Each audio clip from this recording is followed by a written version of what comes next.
The first thing I want to do is thank you for clicking on this English lesson. There are a lot of amazing English teachers on YouTube, and you chose me. That means a lot. The next thing I would like to do is tell you what this English lesson is going to be about. We are going to take a look at a news clip in English. I have slowed it down a little bit and I have put the words on the screen. This will help you with your English reading and your English listening at the same time. But of course, they use difficult English vocabulary, English idioms, English phrasal verbs.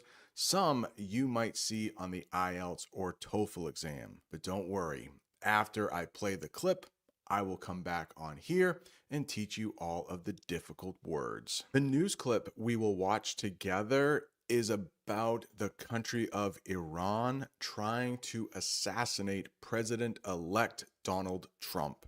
They are mad because when he was in office before, he killed one of their high-ranking officials. They want revenge. In the second part of the news clip, we will talk about some of his political appointees. Don't worry, if you don't know what that term means, I will explain it later. Let's watch a portion of the news clip and then I will come back and teach you some of those difficult words. The Justice Department disclosed an Iranian murder-for-hire plot to kill President-elect Donald Trump. The DOJ announced charges against 3 men. 2 are in federal custody in New York.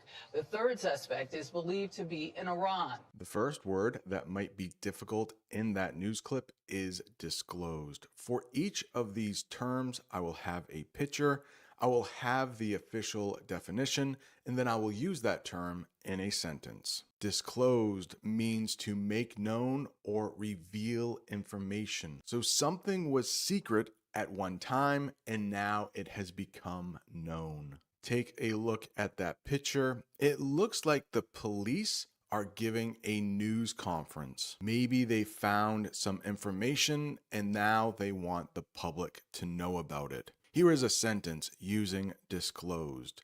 The police disclosed details about the investigation. In the news clip, they said that Iran tried to have some murder for hire against President Trump. What does that mean? Well, hire, you might hear when talking about jobs. Maybe you get hired for a job. The definition, a crime where someone pays another person to kill someone. That's what we mean when we say murder, killing another person. The criminal was arrested for planning a murder for hire. The Justice Department disclosed an Iranian murder-for-hire plot to kill President-elect Donald Trump. The DOJ announced charges against 3 men. 2 are in federal custody in New York. The third suspect is believed to be in Iran. DOJ. We love to use acronyms in English. Department of Justice, or you may see DOJ. D, Department of O, Justice, J. And that is the U.S. government department responsible for enforcing the law. The DOJ announced new measures to fight crime. It gets a little complicated because when President-elect Trump wasn't president, the Department of Justice actually brought charges against President Trump. Yeah, we won't get into it in this English lesson, but let's just say it's pretty complicated. Now that Trump will become president, most of those charges will probably be dropped. Federal custody, 2 words that might be difficult there. Being held by the national government, usually in jail. So if somebody is in custody, that means the police have them and they are not letting them go. Federal is another way to say like national. We have federal prisons, we have state prisons, we have city prisons, probably called jails. So this is for the most serious crimes, federal custody. And if you take a look at that picture, the person is in handcuffs. We would say that person is in handcuffs. It looks like they are being taken to jail. In the news clip, they also use the word deter. Deter means to discourage or prevent someone from doing something. Laws deter people from committing crimes. Take a look at that sentence below. Tough laws are in place to deter illegal activities. In the picture, we have something a little bit different. I asked AI to create an image of a person skydiving, and this is what they came up with. This is what they designed. I'm not sure why the man has 4 legs, but let's say this man is scared of heights. He gets scared when he is at the top of a really tall building. Well, he did not let his fear of heights deter him from trying to skydive. When you skydive, you jump from a plane, and hopefully you have a parachute. That's that big umbrella thing that will make you not fall as fast. The Justice Department disclosed an Iranian murder for hire plot to kill President-elect Donald Trump. The DOJ announced charges against 3 men. 2 are in federal custody in New York. The third suspect is believed to be in Iran. The president-elect's team said it is aware of the plot and that nothing will deter Trump from returning to the White House. Following his historic pick for chief of staff, the president-elect is moving quickly to assemble his new administration ahead of Inauguration Day. Let's talk about what a chief of staff is. That is an important official who manages who can see the president. They are like the president's best friend. They look out for them. They schedule meetings for them. The president is very busy, so often they keep away distractions, things that will prevent the president from doing their job. Let's use it in a sentence. The president's chief of staff organizes daily meetings. And in the picture is the current chief of staff under President Biden. His name is Jeff Zients. President Biden's chief of staff is Jeff Zients. I wouldn't worry too much about him. He will only be chief of staff for another couple months. There will be a new chief of staff when President Trump takes over. Her name is Susie Wiles, and she will be the first ever woman to become chief of staff. Who is she? She was in charge of Donald Trump's 2024 campaign and was chosen as his chief of staff. Susie Wiles will help lead the new administration. Following his historic pick for chief of staff, the president-elect is moving quickly to assemble his new administration ahead of Inauguration Day. Assemble. We have a verb here, and it means to gather people or things together. The team will assemble at 9 a.m. for the meeting. It looks like this person bought some furniture, who knows, maybe from IKEA, and they are now assembling the parts. The phrasal verb put together is often used in place of assemble. Following his historic pick for chief of staff, the president-elect is moving quickly to assemble his new administration ahead of Inauguration Day. Willie James Inman is in Washington with a whole lot more. Good morning, Willie. Hey there, Michelle. Good morning to you. While President-elect Trump is working on putting together his White House team, Justice Department officials announced charges in connection to an Iranian plot to assassinate the president-elect and other Americans living in the U.S. Court documents reveal an alleged scheme backed by unnamed Iranian Revolutionary Guard officials to target and kill Americans, including President-elect Trump. Scheme is next. Take a look at the women in that picture. It looks like they are up to something. It looks like they are planning something. A scheme is a secret plan, often dishonest, so not truthful, to achieve something, to get something. The authorities uncovered a scheme to commit fraud. Fraud is when you try to do something illegal. Maybe you pretend to be somebody you are not. The Iranian National Guard, that is a branch of Iran's military established to protect the country's Islamic system. Iranian is the adjective we use to describe something from Iran, and Islamic is the adjective we use to describe something that is from Islam. The people are described as Muslim.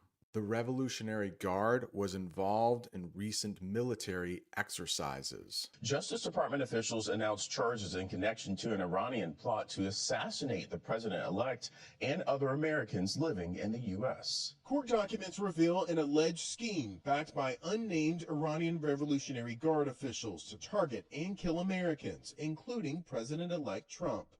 The documents allege Farhad Shakari was tasked with working on a plan to kill Trump, but he claims he did not come up with the plan. Prosecutors say Shakari also worked with two New York-based men. Based. This is another way to say where something is located. Could be a person. The official definition: located or operating from a specific place. The U.S. government is based in Washington, D.C. Maybe you have heard of the company Tesla. It is owned by Elon Musk, and it is based in Austin, Texas. The documents allege Farhad Shakari was tasked with working on a plan to kill Trump, but he claims he did not come up with the plan. Prosecutors say Shakari also worked with two New York-based men in a plot to kill an Iranian critic. And while Shakari is still at large and assumed to be in Iran, documents show the weapons the two men here had acquired. At large has a couple meanings in English, but in the news report, it means not captured or free.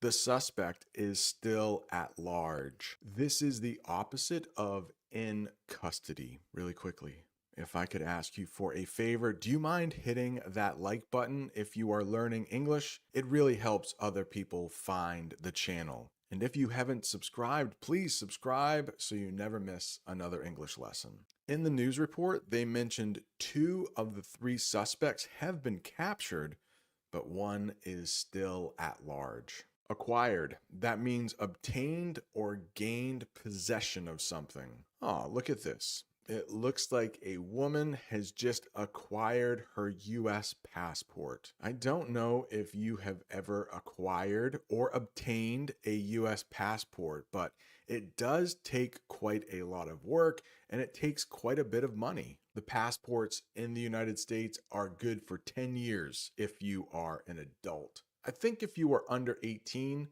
they are only good for 5 years, but they are a little cheaper. She acquired a new skill during the course. Hopefully right now you are acquiring new English words with this English lesson. Let's read a sentence about acquiring English with the words right on the screen so that you can improve your English reading and your English listening.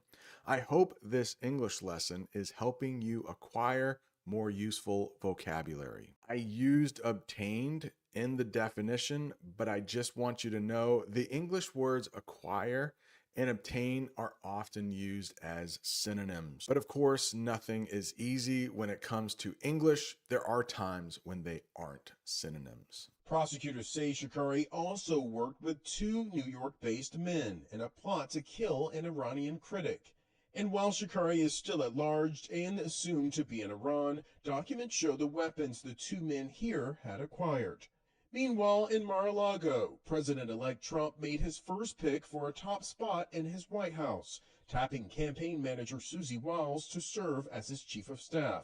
Mar-a-Lago, that is the resort in Florida owned by Donald Trump. When he wants a break from the White House, he often goes to Mar-a-Lago. President-elect Trump held a press conference at Mar-a-Lago. Meanwhile, in Mar-a-Lago, President-elect Trump made his first pick for a top spot in his White House, tapping campaign manager Susie Wiles to serve as his chief of staff. She would be the first woman to serve in the position. Susie likes to stay in the background. She's not in the background. As Trump allies jockey for key White House and cabinet positions, some top names are emerging. Stay in the background. That means to remain unnoticed or not take an important role. During that speech, President-elect Trump said Susie Wiles likes to stay in the background, but he brought her up on stage and she did look a little nervous. It looks like the man in the front of the picture likes to stay in the background. If you look in the back of the picture, there is a meeting going on, but he is not that close to the other people at the table. Let's look at that sentence. He prefers to stay in the background during meetings. Jockey can be a little difficult. You can use it as a verb or you can use it as a noun. We will talk about both.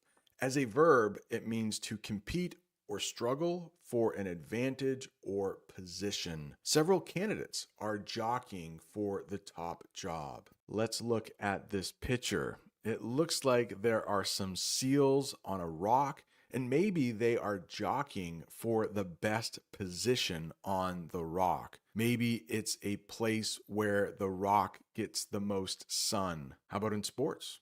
We have two different ways. Let's look at the verb.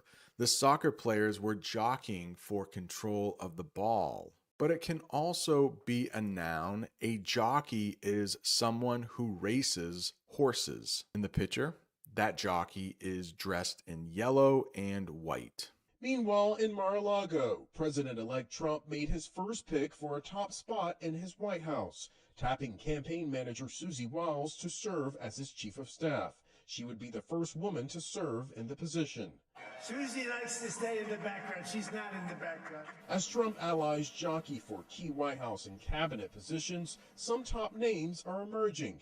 Tennessee Senator Bill Hagerty is being considered for Secretary of State, along with former Ambassador to Germany Rick Grenell and Florida Senator Marco Rubio. If you saw the last English lesson I did about Kamala Harris conceding the election, I mentioned the presidential cabinet. In the future, I might do an entire English lesson about the presidential cabinet. These are very important people to the president and also to the people of the United States. But they talk about it in the newscast, so let's talk about it briefly here.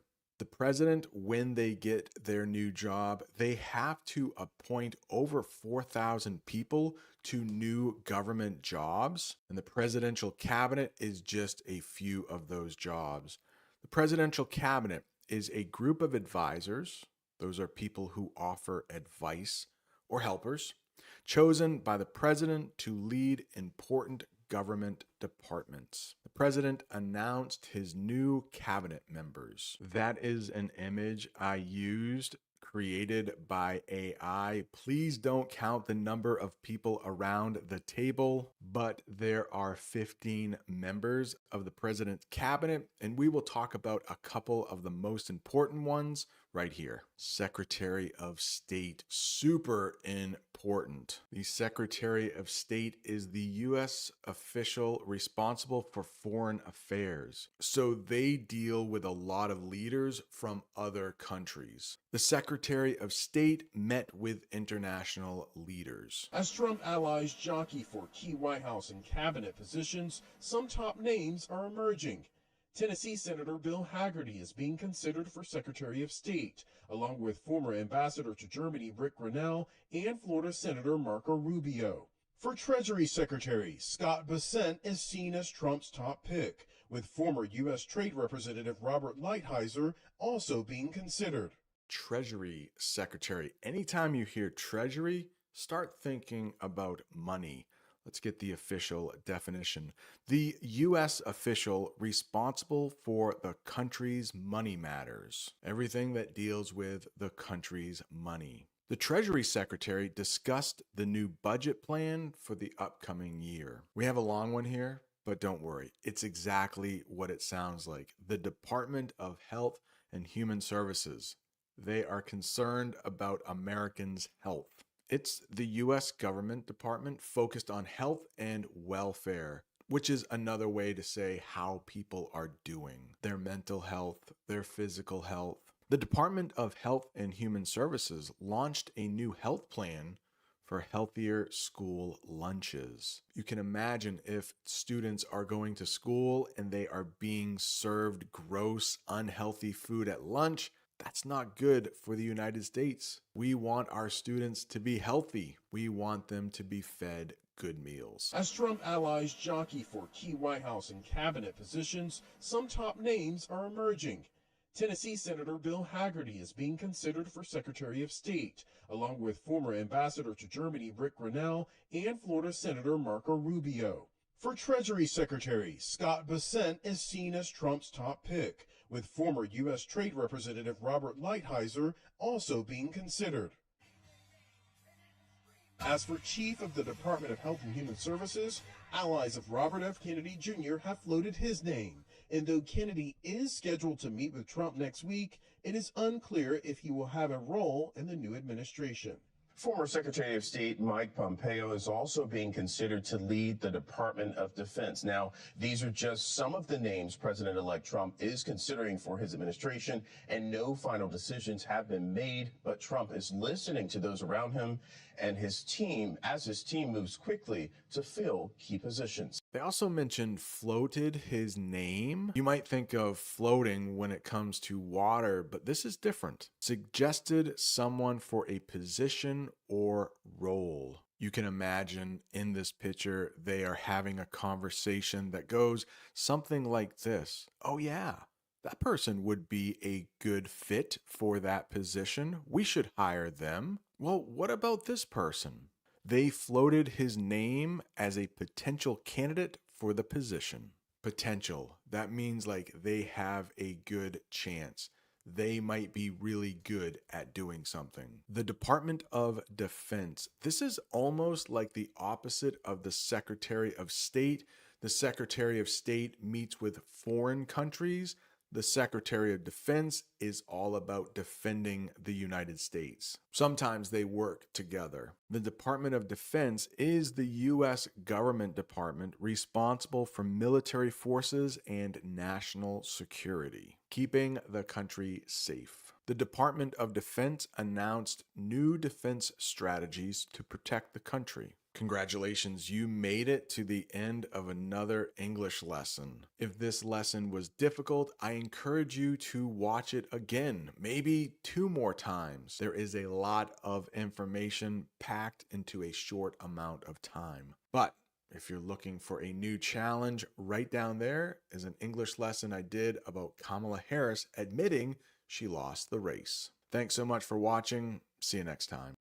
Watching the news in English is a great way to improve your English, but they do use some very difficult words in the news. So in today's English lesson, we will take a look at a news clip. I have slowed it down just a little bit. You will see the words on the screen. We will watch a segment and then I will come back and teach the difficult terms they use. We'll look at some English phrasal verbs, some English idioms, and some advanced vocabulary you might see on the IELTS or TOEFL exam. This news clip is about Kamala Harris giving a speech admitting that she lost the presidential race. Let's take a look at the clip, and then I will come back and teach some English. The country is preparing for another transfer of power after Vice President Harris conceded the election to President-elect Donald Trump. Courtney Spinelli's in the newsroom with more. Courtney?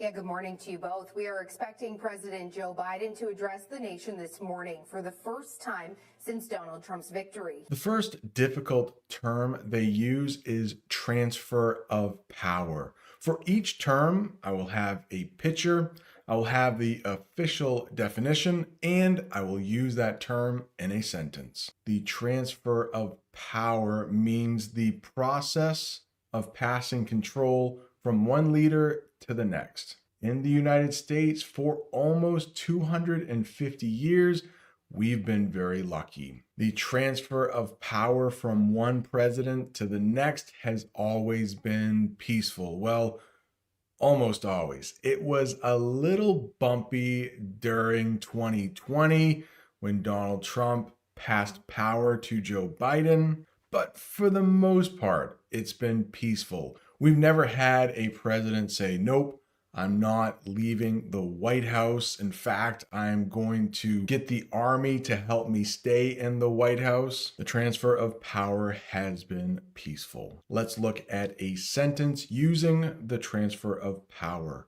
The transfer of power will happen after the new president is sworn in. We'll talk more about swearing in just a little bit. The country is preparing for another transfer of power after Vice President Harris conceded the election to President-elect Donald Trump. For this next word, I would like to talk about two different ways we use it. Concession, which would be more of the adjective or the noun, and conceded, which is the verb. Let's talk about conceded first. Admitted defeat in an election or contest. Kamala Harris conceded after she saw the election results. That is also a tradition in elections. The person who loses, we say they concede. They admit they lost. It says to all of the people who voted for that person, in this case, Kamala Harris, hey, I know I lost.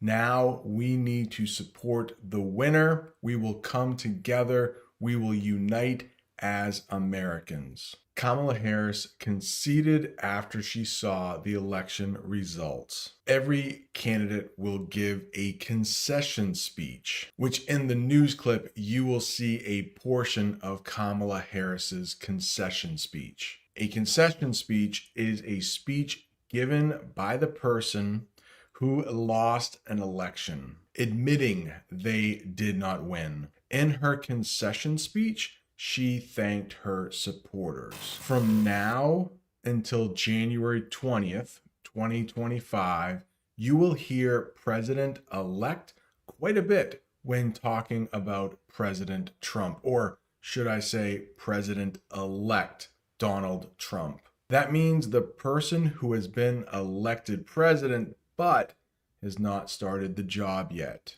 In the United States, our election day is always the first Tuesday in November. The day the president is sworn in, again, that's a phrasal verb we will talk about later. On the day the president is sworn in, we call that Inauguration Day, and that will happen on January 20th, 2025. The president-elect will soon begin planning his term. And just in case you don't remember, a presidential term is 4 years. Presidents can be elected twice and only twice, no more than 2 times. In 2028, President Trump will not be able to run. President-elect Trump. Joe Biden right now is something we call a lame duck president. He's still our president, but we know he will no longer be our president after January. A lame duck president is the opposite of a president-elect. The country is preparing for another transfer of power after Vice President Harris conceded the election to President-elect Donald Trump. Courtney Spinelli's in the newsroom with more. Courtney? Yeah, good morning to you both. We are expecting President Joe Biden to address the nation this morning for the first time since Donald Trump's victory. Address the nation. We have 2 different words in English, address and address, pronounced slightly differently. You might see an address on an envelope. Address is the verb. Address the nation means to speak to the whole country, usually on TV. The president might address the nation if there is a big war starting. It's usually to alert the entire country of something very important. The President of the United States. Good evening, my fellow citizens. This government, as promised, has maintained the closest surveillance of the Soviet military buildup on the island of Cuba. They talked about Joe Biden will be addressing the nation. He is going to congratulate President-elect Donald Trump. He will probably say Kamala Harris ran a great campaign. They just came up a little short. If you come up a little short in English, that means you lost by just a little bit. The president-elect will address the nation about his plans. Yeah, good morning to you both. We are expecting President Joe Biden to address the nation this morning for the first time since Donald Trump's victory. He says he invited Trump to the White House to begin the transition. Kamala Harris says she is proud of her campaign and thanked her supporters. I am so proud of the race we ran and the way we ran it.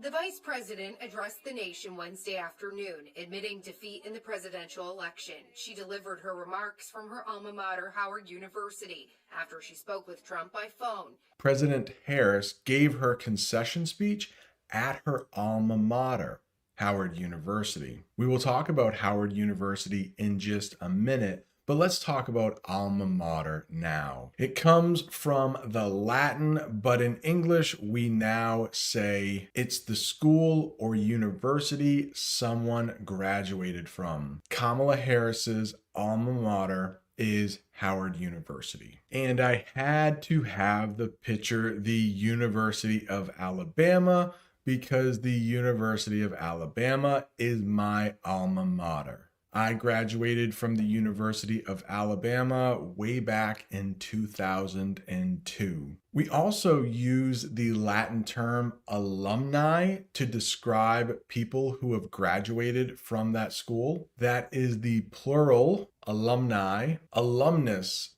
is the singular form. I am an alumnus of the University of Alabama.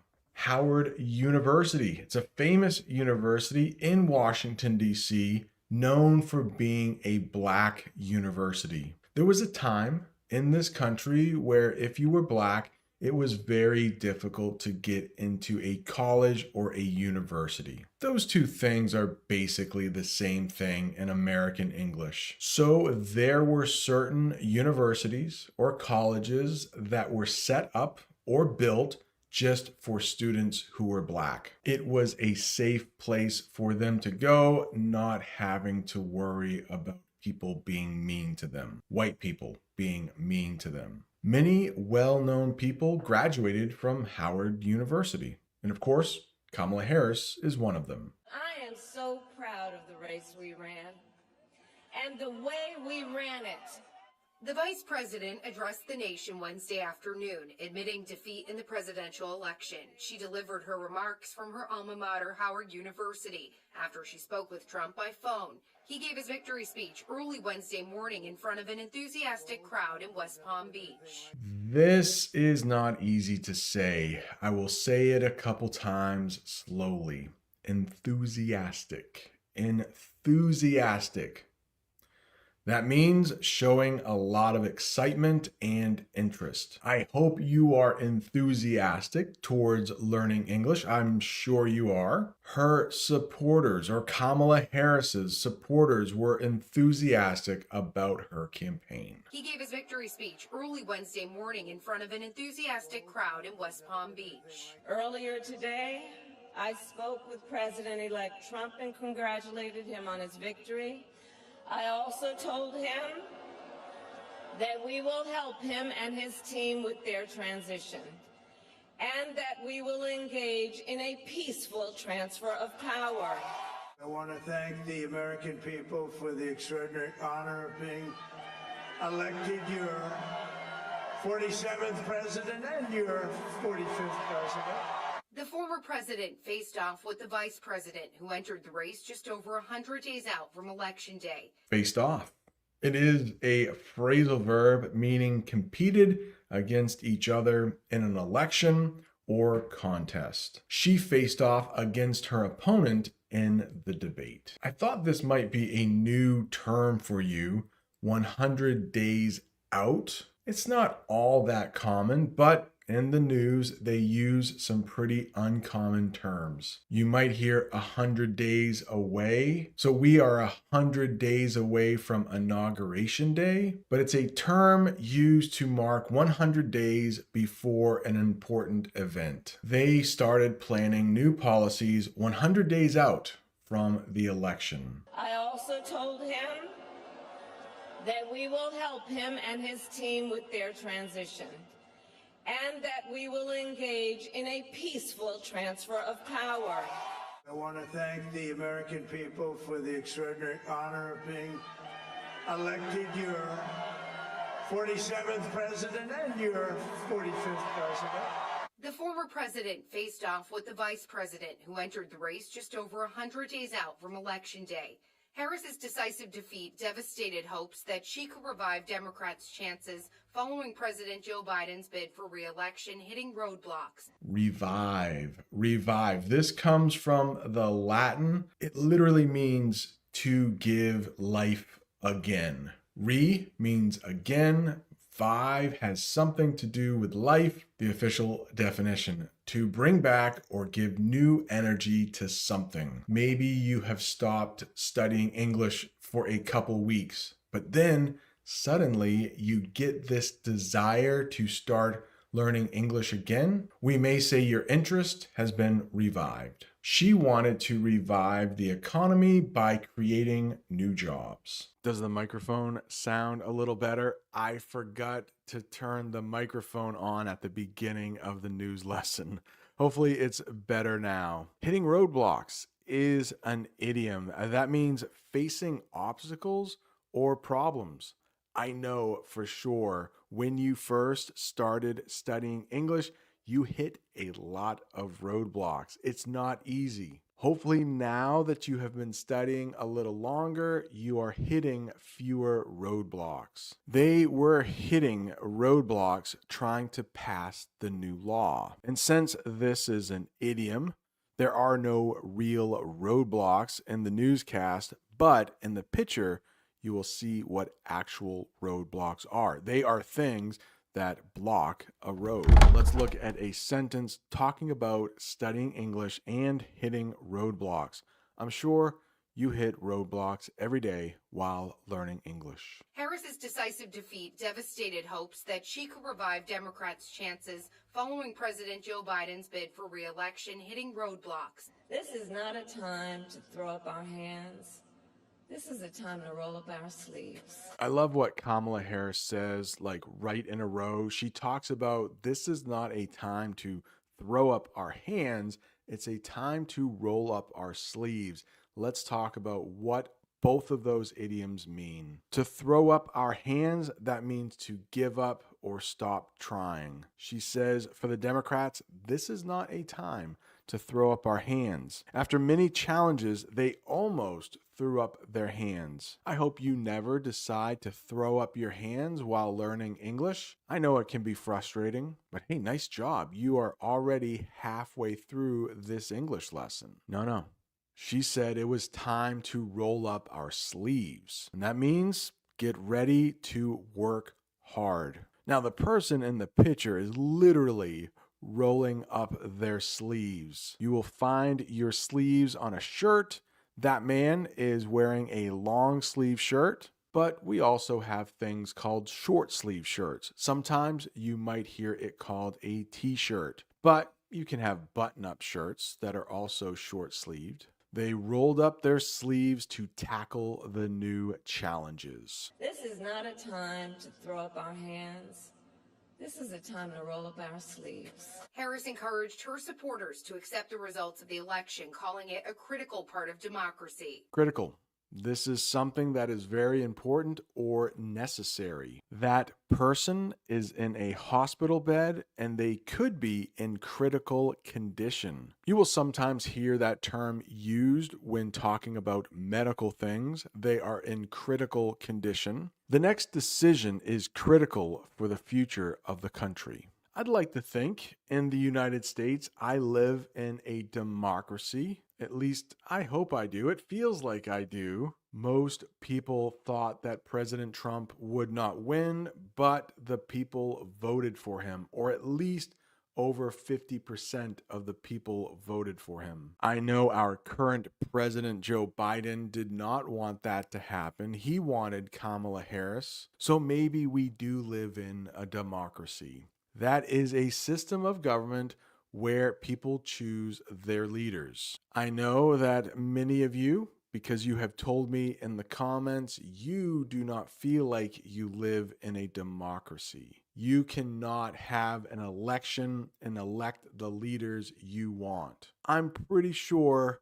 In Russia, they don't have a democracy. It seems like President Putin has been there for a very long time. But I know for sure, North Korea, I'm sure nobody is watching from the country of North Korea, unfortunately, but they definitely do not live in a democracy. We would call that a dictatorship. A dictatorship is where the country is run by one person. In a democracy, citizens vote for their leaders. This is not a time to throw up our hands. This is a time to roll up our sleeves. Harris encouraged her supporters to accept the results of the election, calling it a critical part of democracy.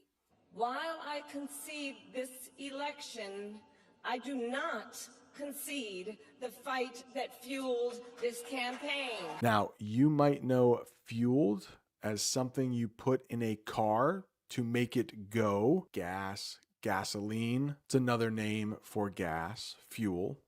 But here in the newscast, they use it as a verb. That means supported or gave energy to something. Take a look at that woman in the picture. It looks like the coffee is fueling her. It looks like she has a lot of energy. A strong cup of coffee can fuel my entire day. I'm not sure why you are learning English. If you would like, put the reason you are learning English in the comments. But here is an example sentence using fueled and English learning. The hope of a better job fueled her desire to learn English. You could also fuel a fire. To fuel the fire, he added some dry wood to it. Harris encouraged her supporters to accept the results of the election, calling it a critical part of democracy. While I concede this election, I do not concede the fight that fueled this campaign. The 75-day transition period now begins, where the president-elect will build out his team before Inauguration Day. One of the things he'll need to do is fill thousands of government positions with political appointees. I mentioned Inauguration Day earlier. Let's talk about the official definition. This is the day when the new president officially starts their job. You can see in the picture, President Trump puts his left hand on the Bible. The president doesn't have to do that. They can pick another holy book like the Quran or the Torah, or they don't have to pick a holy book at all. But they raise their right hand and say stuff like, "I promise to be a good president for the American people." Inauguration Day is an important event in the US. Right now, President-elect Trump is trying to pick his political appointees. Those are people chosen for specific government positions by the president. I guess there are thousands and thousands of appointees the president needs to pick. I guess the number is somewhere around 4,000. Some of these people he can pick just because he wants them, but others he will need the Senate to confirm them. In other words, he will pick them, but then the Senate needs to say, yep, they are a good choice for that position. The president's appointees help make important decisions. Some of the most important people to the president we call the cabinet. I will probably do an entire English lesson a little later about what the presidential cabinet is. I found this picture. We should probably talk about it. In the picture, you can see on the right someone who looks like a judge. In the middle is former President Bill Clinton, and all the way to the left is his wife, Hillary Clinton. She served as our Secretary of State under Barack Obama, and it looks like she is being sworn in as Secretary of State. She was also a senator from the state of New York, so this could be when she is being sworn in as senator. A senator is not a political appointee. They are elected by the people. The 75-day transition period now begins, where the president-elect will build out his team before Inauguration Day. One of the things he'll need to do is fill thousands of government positions with political appointees. In the meantime, the Trump campaign shared its statement following the phone call between the two opponents. It reads in part, quote, President Trump acknowledged Vice President Harris on her strength, professionalism, and tenacity throughout the campaign. Acknowledged. It is a verb, and it means accepted or recognized something as true. Kamala Harris had to acknowledge that she did not win the election. Something President Trump did not do in 2020. He never admitted he lost the election. He never conceded the election. She acknowledged the challenges of her job. Kamala Harris acknowledged that President-elect Trump would be the new president. That's very important for the losing candidate to do. Have you ever heard of something we call January 6th in the United States? It happened in 2021. Our Capitol building was attacked by people who supported the former President Trump. Yeah, it was not a good day in American history. Some say our democracy was challenged that day. Tenacity and tenacious.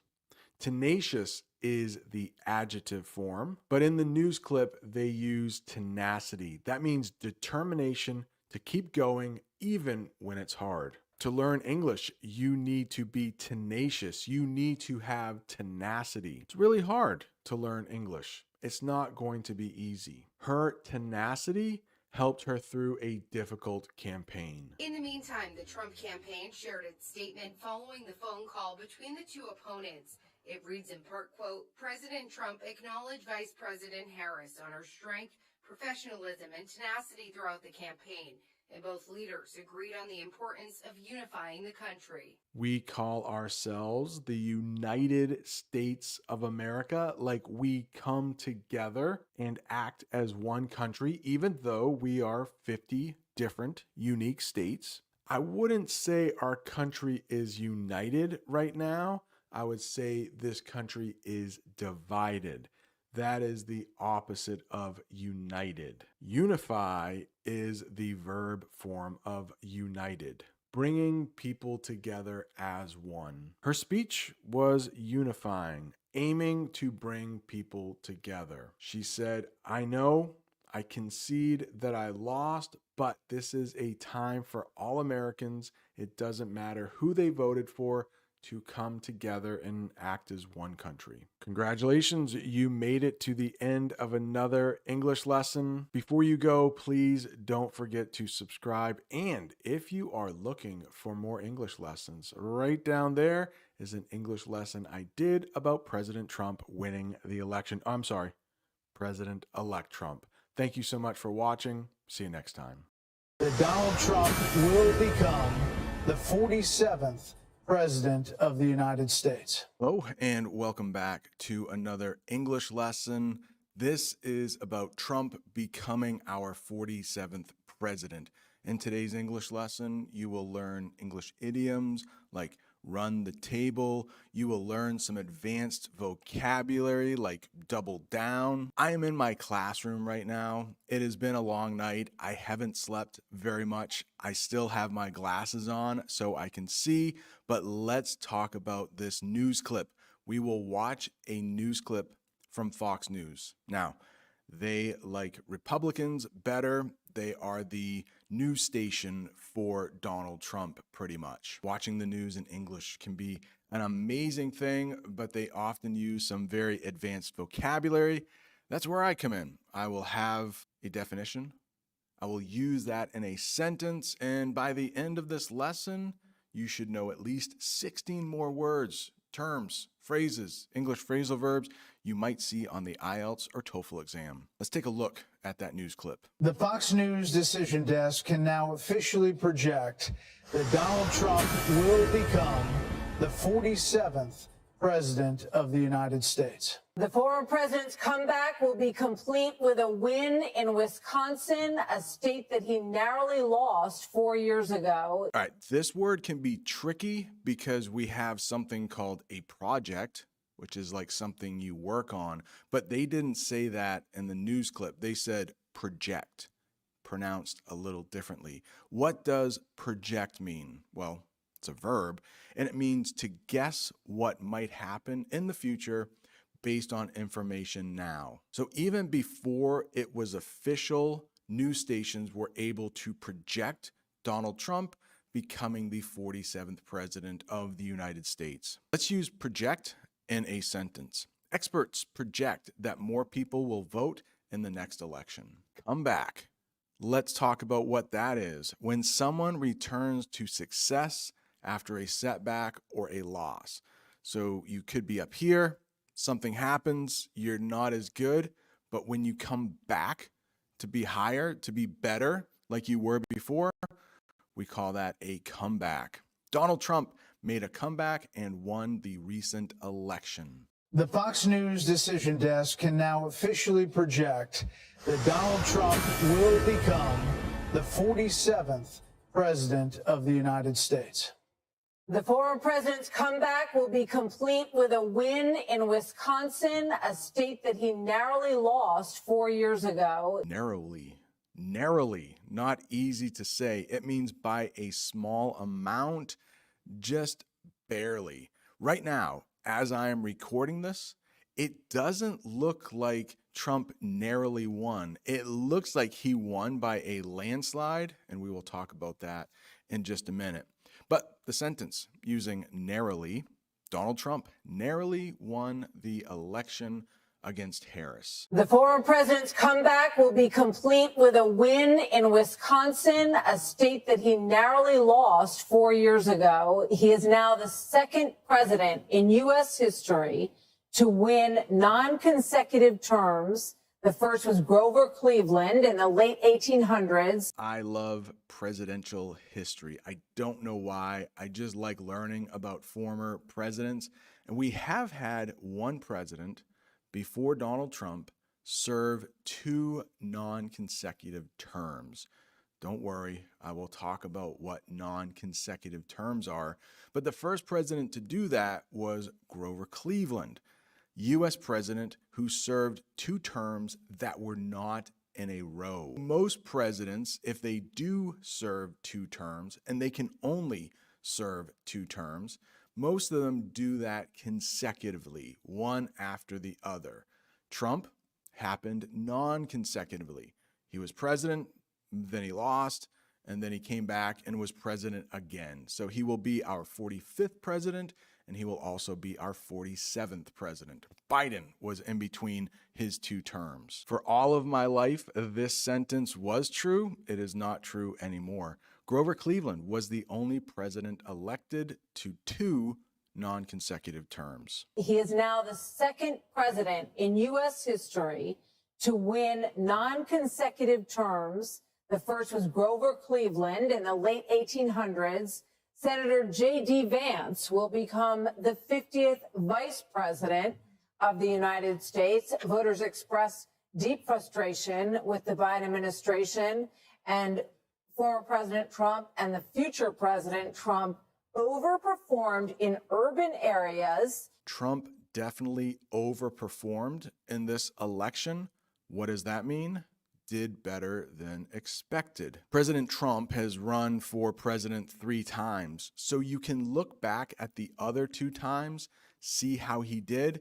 He overperformed in 2024. Trump overperformed in states where he was expected to lose or expected for it to be a close race. Urban.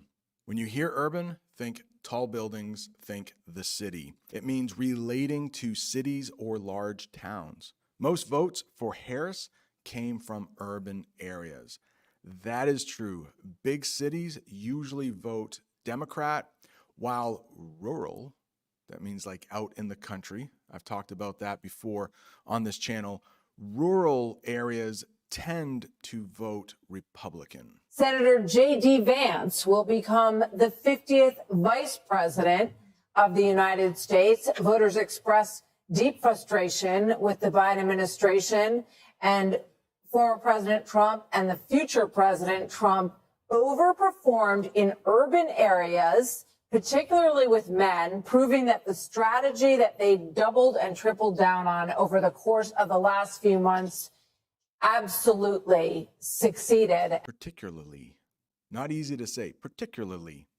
Especially. More than usual. Trump was particularly popular in rural areas. Let's use it in a sentence that doesn't have anything to do with the election.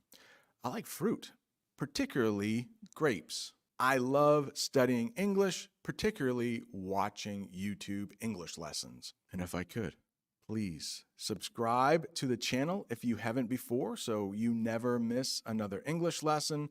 And please hit the like button so other people can find this English lesson. Double down. Trump loves to say double down, and news reporters now like to say double down. What does it mean? To do more of something or focus even more on something. They also mentioned triple down in the newscast, which is more than double down. But let's say you are studying English. I think that's true. And maybe you really like watching YouTube videos more than reading. So when you study English, you're going to double down on watching YouTube lessons. You are going to do it twice as much. You are going to get more serious about it as I hit the table. Speaking of table, we have an idiom, running the table. It means winning everything or being successful in all areas. Trump tried running the table by winning as many states as possible. I've mentioned in other English lessons, we have these things called swing states. Sometimes they vote Democrat, sometimes they vote Republican. And it seems like President Trump might run the table on those swing states. There were 5 to 7 important states, and Trump might win them all. States like Georgia, North Carolina, Michigan, Pennsylvania, maybe the most important, Wisconsin, Nevada, and Arizona. What about this sentence using run the table? The basketball team was able to run the table. They won all of their games that season. Okay, I want to talk about this along with this. So, popular vote and electoral college. In the United States, we do not directly elect our president. People called electors will do that for us. I live in a small state. We have 4 electoral votes. California is a big state. They have 54 electoral votes. That basically means whoever wins that state, even if it's just by a little bit, they get all of those electoral votes. And if a candidate gets 270 electoral votes, they automatically become president. So the Electoral College is a group of people, also called electors, who formally choose the U.S. president based on state votes. Trump won the Electoral College even though the vote was close. I don't think that's true. I think we are going to see President Trump winning in a landslide. But you'll also hear popular vote. And that literally means take the entire country. Who did they vote more for? Who got the most votes overall when it comes to the whole country? We do not elect our president by popular vote. Hillary Clinton in 2016, she won the popular vote, but Donald Trump won the Electoral College. And that's how we elect our president. Harris won the popular vote, but Trump won the Electoral College. It's too early to say that Harris won the popular vote. It's likely that she will, but as of the time that I am making this video, President Trump is up by 5 million votes. A lot of California hasn't been counted yet. California usually votes Democrat. We will see, but it does look like he is going to win that Electoral College vote easily and become our next president. 47th president of the United States, former President Trump now defeats Vice President Kamala Harris, who entered this race just over 100 days ago. And for Democrats, they were projecting the possibility of running the table with battleground states.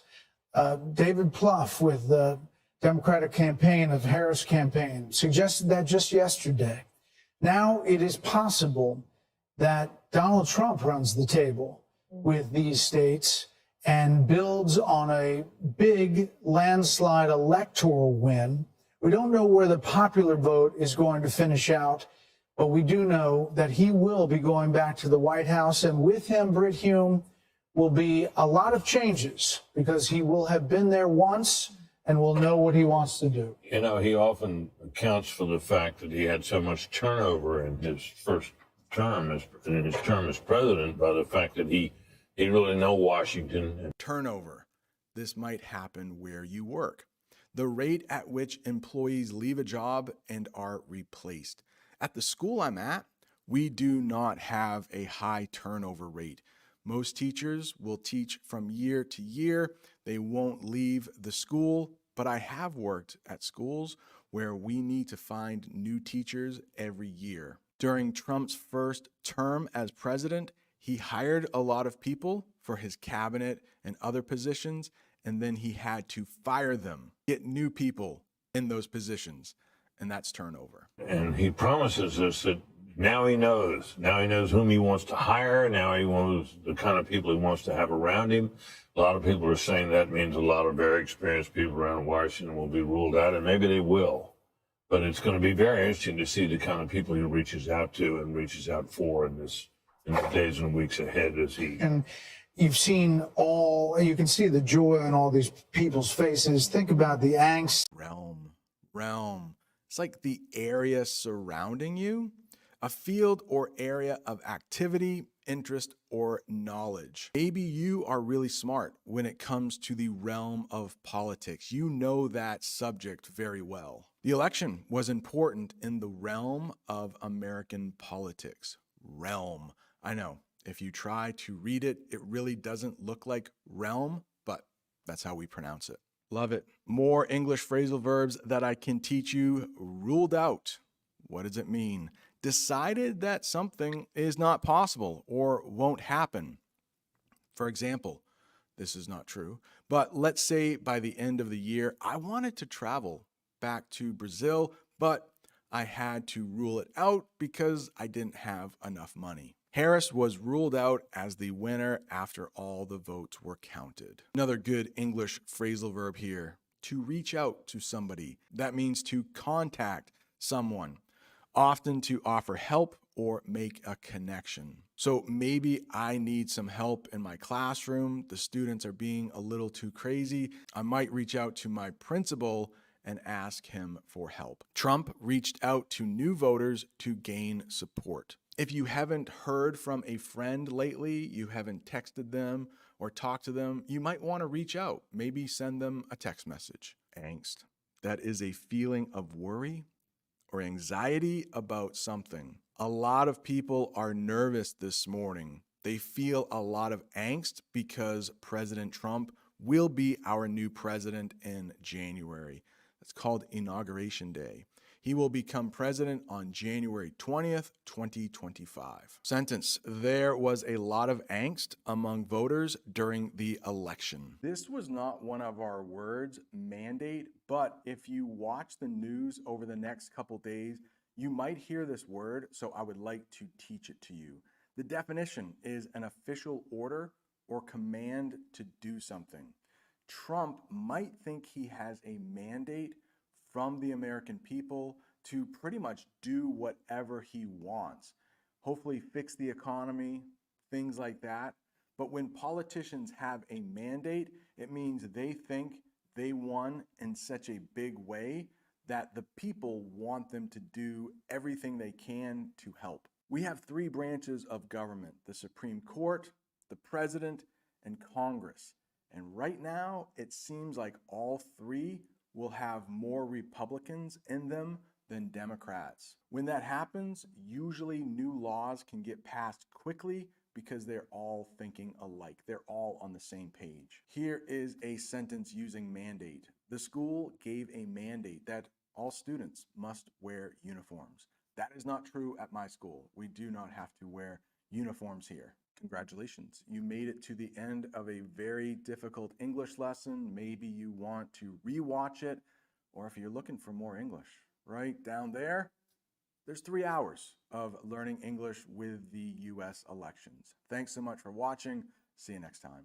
Hello there, and welcome to another English lesson while watching the news. But this time, it does not involve the United States. It involves Canada and India, of all countries. Canada has beef with another nation. Beef is another way to say they are arguing, they aren't getting along. I thought Canada gets along with everybody.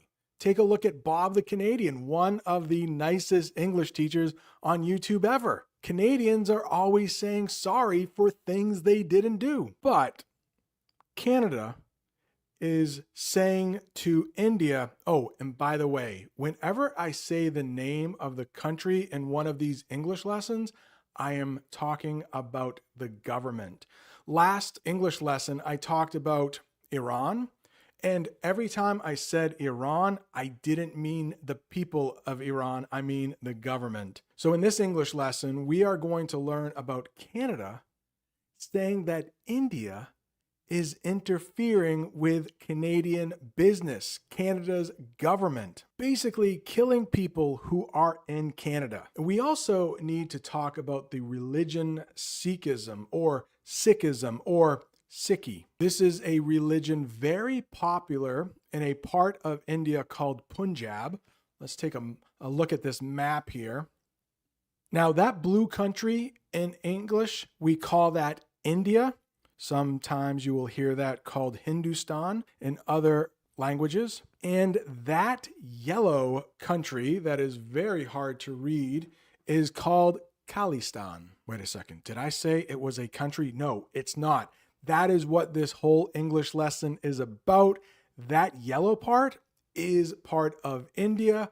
Some Sikhs, some people who follow Sikhi, would like to see that become an independent country. And of course, the Indian government doesn't want that to happen. And most people in India do not want that to happen. But there are some Sikhs living in other parts of the world, like Canada, who would like to see that become its own country. One of the people who wanted to see Khalistan become an actual country was living in Canada. The Canadian government is accusing the Indian government of killing that person while they were in Canada, while they were on Canadian soil. And that has both countries mad at each other. In the picture for this video, in English, we call it the thumbnail. It's the picture that lets you know what the YouTube video is about. You will see me. Hopefully you can recognize me. But in the middle is the Prime Minister of India. His name is Modi. I don't dare pronounce his first name because I am sure I will do it wrong. And the other guy is the Prime Minister of Canada. His name is Justin Trudeau. A man named Hardeep Singh Nijjar was living in Canada. He was from India. He was making a lot of noise talking about this independent state in India. India didn't like that. Canada is saying India had that person assassinated. Maybe we should talk about the word diaspora in English for just a second. A diaspora is when a lot of people leave one country, live in the same place in another country. So there is a big Indian diaspora in Canada, in cities like Toronto and Vancouver. So inside the country of India, there isn't a lot of talk about this Khalistan, but in some of the diasporas around the world, even in the US, there is talk of that, and the Indian government doesn't like it. With all of that said, let's take a look at the news clip. I will come back and explain some of the most difficult vocabulary you hear in the news clip. A diplomatic firestorm has erupted after bombshell accusations from Canada accusing Indian officials of ties to murder, coercion, and extortion in this country. Diplomatic firestorm, they say. What is that? A big argument or problem between countries. The diplomatic firestorm caused problems between Canada and India. Take a look at that picture right there. You actually have a storm It looks like there is some fire, maybe some lightning, and the flags of Canada and India.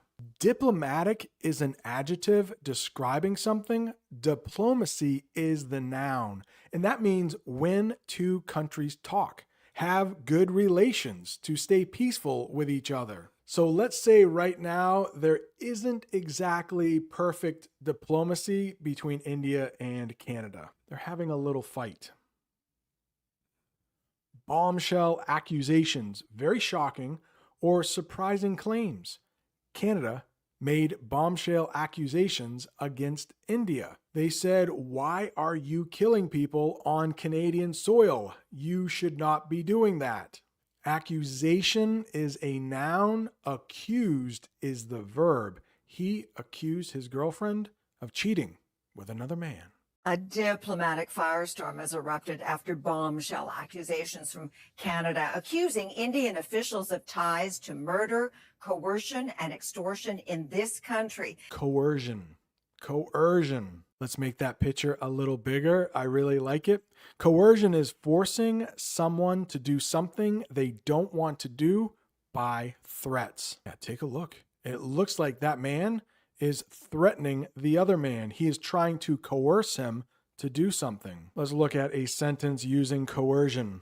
Coercion is illegal in most countries, but it still happens from time to time. How about this? A little more innocent than murder or assassinations. He coerced his brother into stealing the cookies. Yeah, the big brother didn't want to get into trouble, so he said, "Hey, you go steal those cookies. And if you don't, I'm going to hurt you." One quick second. Could I ask you to like this video if you are learning English? It really helps other people find the channel. And if you haven't subscribed yet, go ahead and subscribe so you never miss another English lesson. We have another crime here.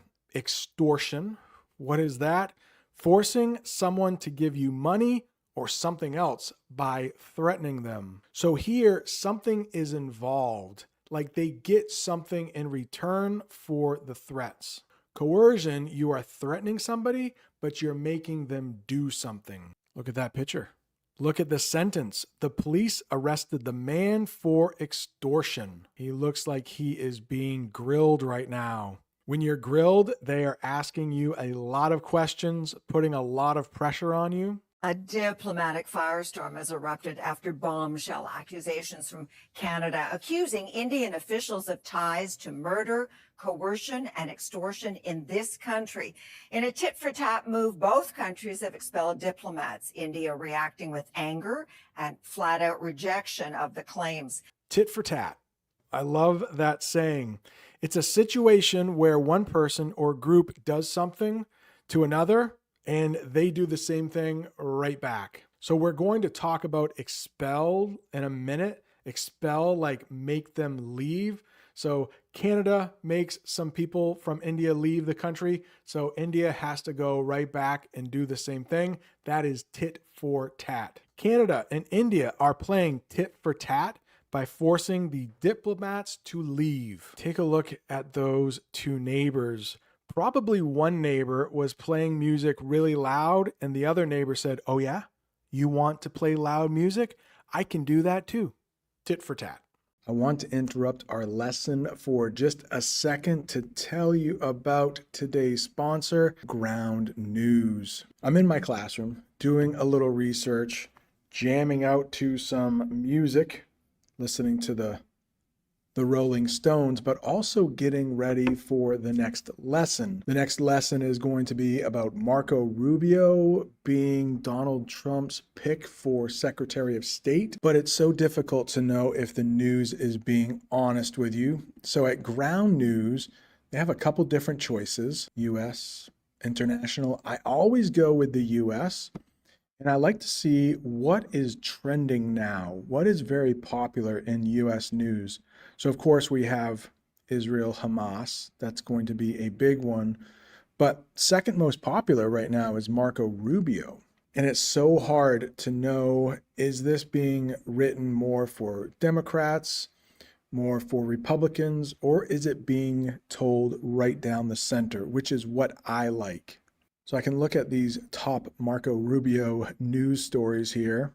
Trump taps U.S. Senator Marco Rubio for Secretary of State. He's also picking other people for his cabinet. Homeland Security Secretary, maybe Kristi Noem. I have talked about her before. When Trump was dancing on stage, she was also right there with him. But when I click on Marco Rubio, I can pick, like, do I want it on the right, the left? Oh, not too many news stories are on the left or the center. They give a couple different categories here. This is just who owns the paper. I don't care as much about that. I like to know if it's factual, if they are telling the truth, and if they are leaning left, right, or down the center. I really like this.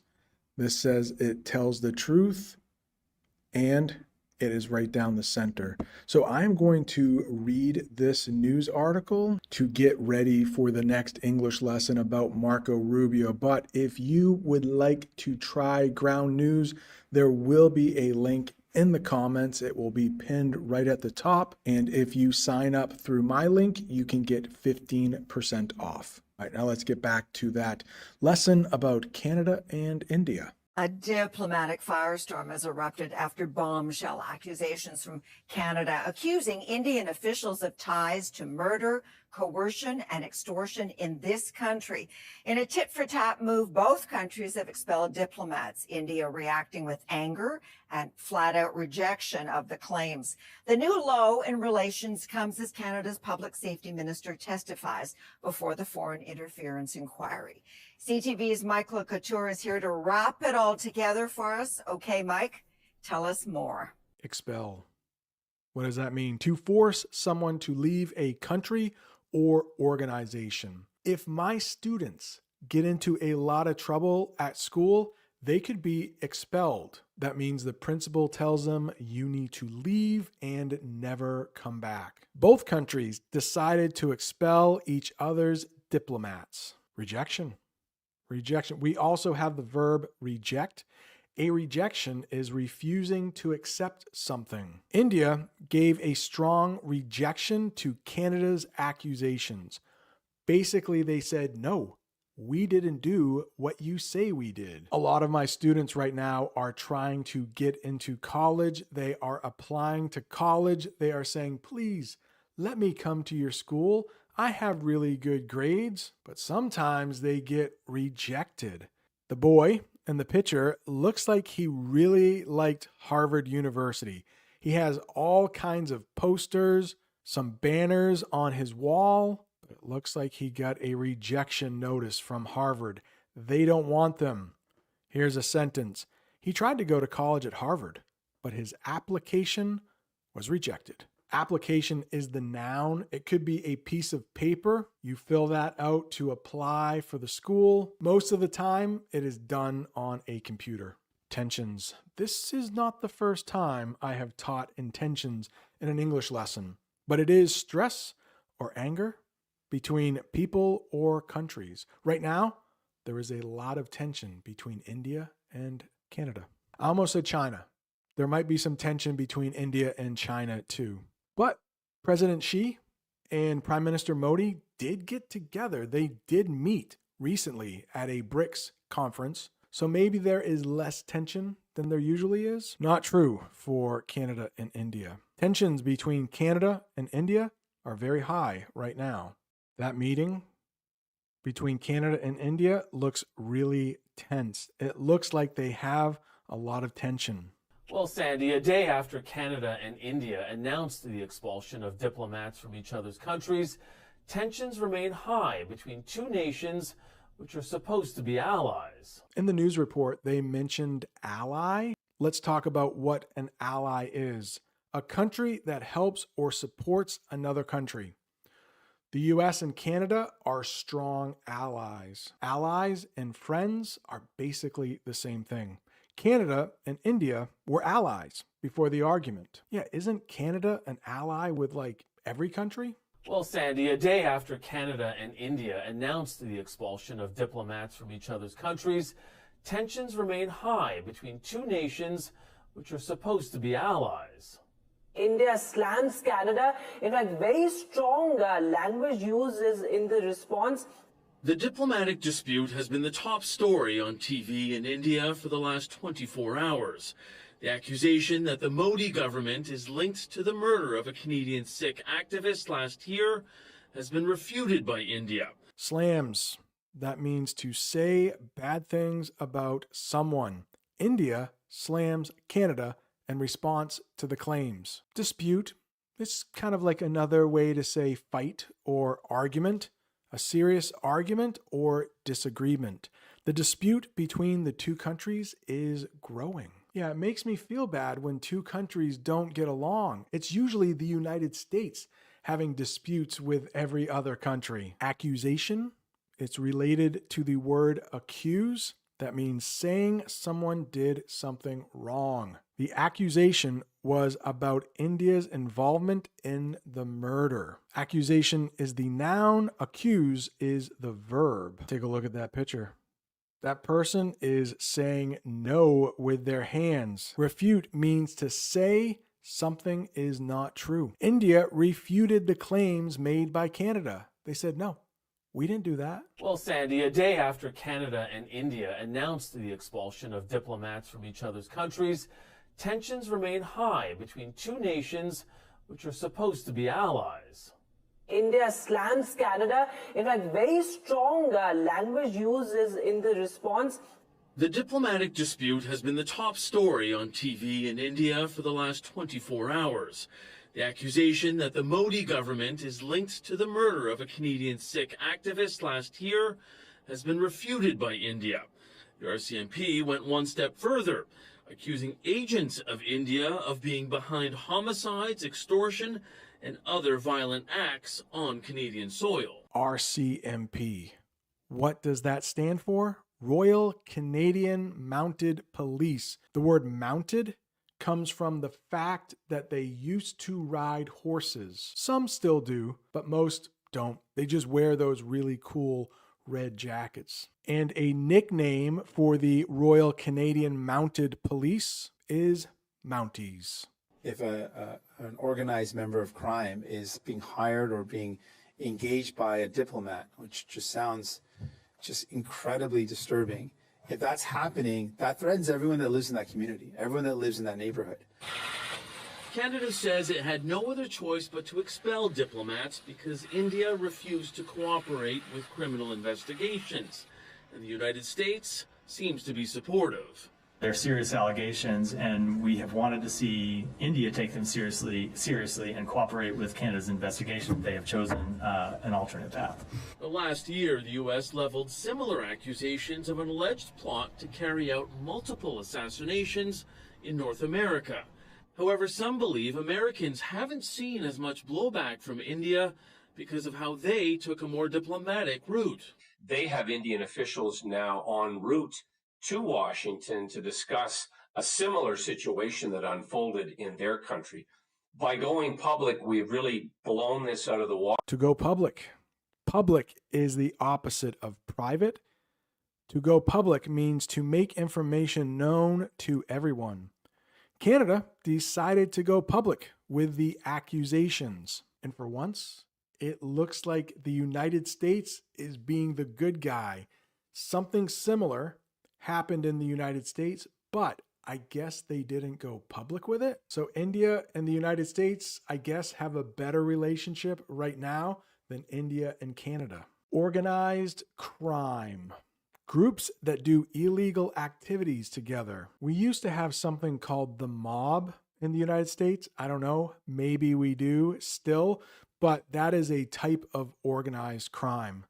They sell drugs, they extort people, they coerce people. The police believe organized crime is involved in the case. Yeah, like there are a whole lot of people planning these assassinations. In the US, you might hear the mob or the mafia for organized crime. Disturbing. Disturbing is something that makes you feel worried or upset. The news about the murder was disturbing. Canada says it had no other choice but to expel diplomats because India refused to cooperate with criminal investigations, and the United States seems to be supportive.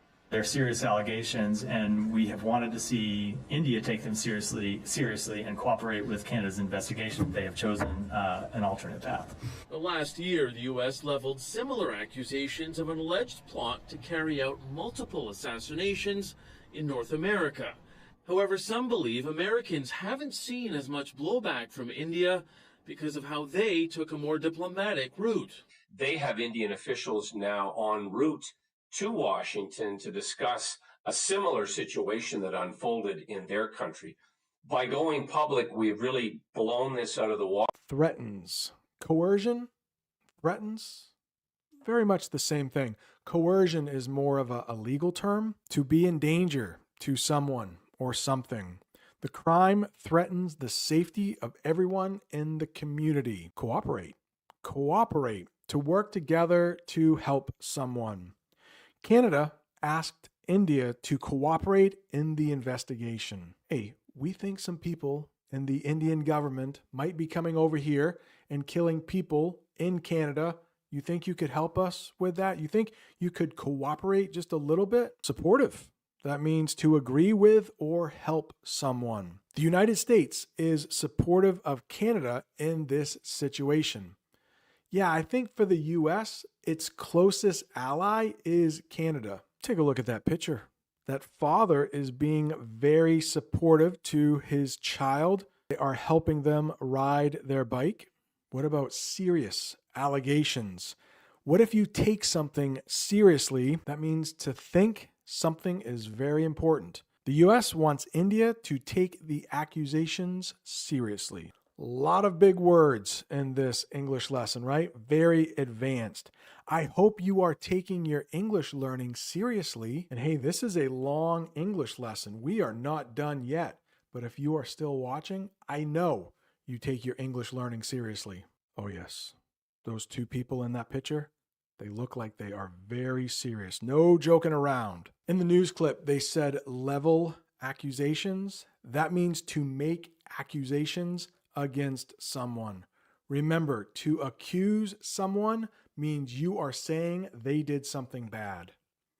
The U.S. leveled accusations against India last year, but they didn't go public with it, so they're not as mad at each other. Assassination. An assassination is a murder, but it's a special type of murder. Killing an important person, usually for political reasons. In the picture is one of our most famous presidents. His name is Abraham Lincoln, and he was assassinated in 1865, I think, right after the American Civil War. Or in this country, we just call it the Civil War. There are accusations of an assassination in Canada. Last year, the U.S. leveled similar accusations of an alleged plot to carry out multiple assassinations in North America. However, some believe Americans haven't seen as much blowback from India because of how they took a more diplomatic route. They have Indian officials now en route to Washington to discuss a similar situation that unfolded in their country. By going public, we've really blown this out of the water. Blowback. Negative reactions or consequences. The accusations caused blowback from India. You do something wrong and people get mad at you. My goodness. That person in the middle looks like they are about to get smacked. That would definitely be some blowback. I think we mentioned earlier, diplomacy is when two countries get along. A diplomatic route is this: solving a problem using diplomacy or peaceful talks. Diplomacy is the opposite of war. The U.S. took a more diplomatic route in their discussions with India, but now we have route as something different. This is en route. It's from the French. It means on the way or traveling somewhere. The man in the picture is en route to his plane. It looks like he is flying southwest. I often fly with Southwest. It's not the best, but it's pretty good. Indian officials are en route to Washington for discussions. Discussions. They are going to talk about stuff. Wrap it all together. What does that idiom mean? To explain everything clearly. The reporter will wrap it all together at the end of the news. A step further. a step further, to do more or take extra action. The police went one step further in their investigation. Engaged by. This was a difficult newscast, wasn't it? So many different words, so many new words. It means to be hired or used by someone. The criminal was engaged by a diplomat for illegal work. Take a look at that. That looks like a secret meeting taking place. Uh-oh. What happens if you blow something out of the water? It means to completely expose or reveal something surprising. The public accusations blew this out of the water. Whew, I'm tired from all that teaching. I hope you're not tired from all of that learning. If you want more English, right down there is when President Trump became president. Thank you so much for watching. See you next time. In today's English lesson, we have a few things to talk about. The government is changing quickly. President Trump has just won the election and he will become our new president in about 2 months. Before he becomes president, he needs to pick people that will help him. We might call these people advisors. And one of the biggest advisors is called the Secretary of State. In this English lesson, we will talk about President Trump's pick for Secretary of State. It's a man named Marco Rubio. We'll talk about what Secretary of State does. We'll talk about Marco Rubio, and we'll talk about how somebody gets confirmed as Secretary of State. But first, we should take a look at this news clip that contains a lot of advanced vocabulary that you might find on the IELTS or TOEFL exam. President-elect Donald Trump's Republican Party will control both houses of Congress when he takes office in January. Republicans had already secured a majority in the U.S. Senate, and Decision Desk HQ on Monday projected they would hold at least 218 seats in the House of Representatives, with 8 races yet to be called in last Tuesday's election. In the news clip, they talked about some races that were yet to be called. In other words, they haven't been decided yet. Nobody knows who won that race. They are so close. Sometimes there needs to be a recount. That is when the votes are counted again. Let's talk about a sentence that uses yet to be called. There are still several congressional races yet to be called. Maybe we should talk about that word congressional. It's an adjective.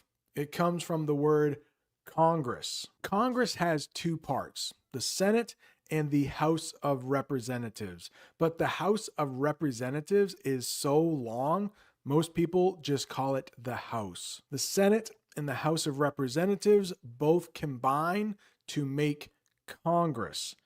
Congress meets in the Capitol building, and that, of course, is in Washington, D.C. And it looks like both the House and the Senate are going to have a Republican majority. The majority means more than 50%. This is going to make Donald Trump's life a lot easier. He wants Marco Rubio to become the next Secretary of State, but he can't make that decision alone. He needs the Senate to confirm Marco Rubio as the Secretary of State. But since Congress, the President, and even the Supreme Court will be a Republican majority, things can get done pretty quickly. The Senate will probably agree with most of President-elect Donald Trump's picks. President-elect Donald Trump's Republican Party will control both houses of Congress when he takes office in January. Republicans had already secured a majority in the U.S. Senate, and Decision Desk HQ on Monday projected they would hold at least 218 seats in the House of Representatives, with 8 races yet to be called in last Tuesday's election. The red sweep will enable Trump to push an agenda slashing taxes and shrinking the federal government. In the news report, they talk about a red sweep. Let's get the definition for what a red sweep is. It's when many people from the Republican Party win in an election. The recent election ended in a red sweep, which helped Marco Rubio gain support for Secretary of State. I'm not sure why these colors are the way they are, but Republicans are red, Democrats are blue. If Democrats would have won big, you might have heard the term a blue wave. How about that for a sentence? It's written in a tense you don't hear often, but that sentence is written in the past conditional tense. If Democrats would have won big, you would have heard the term a blue wave. They also used the term enable. What does that mean? To make something possible or give someone power to do something. Maybe a strong cup of coffee is enabling you to study with this English lesson.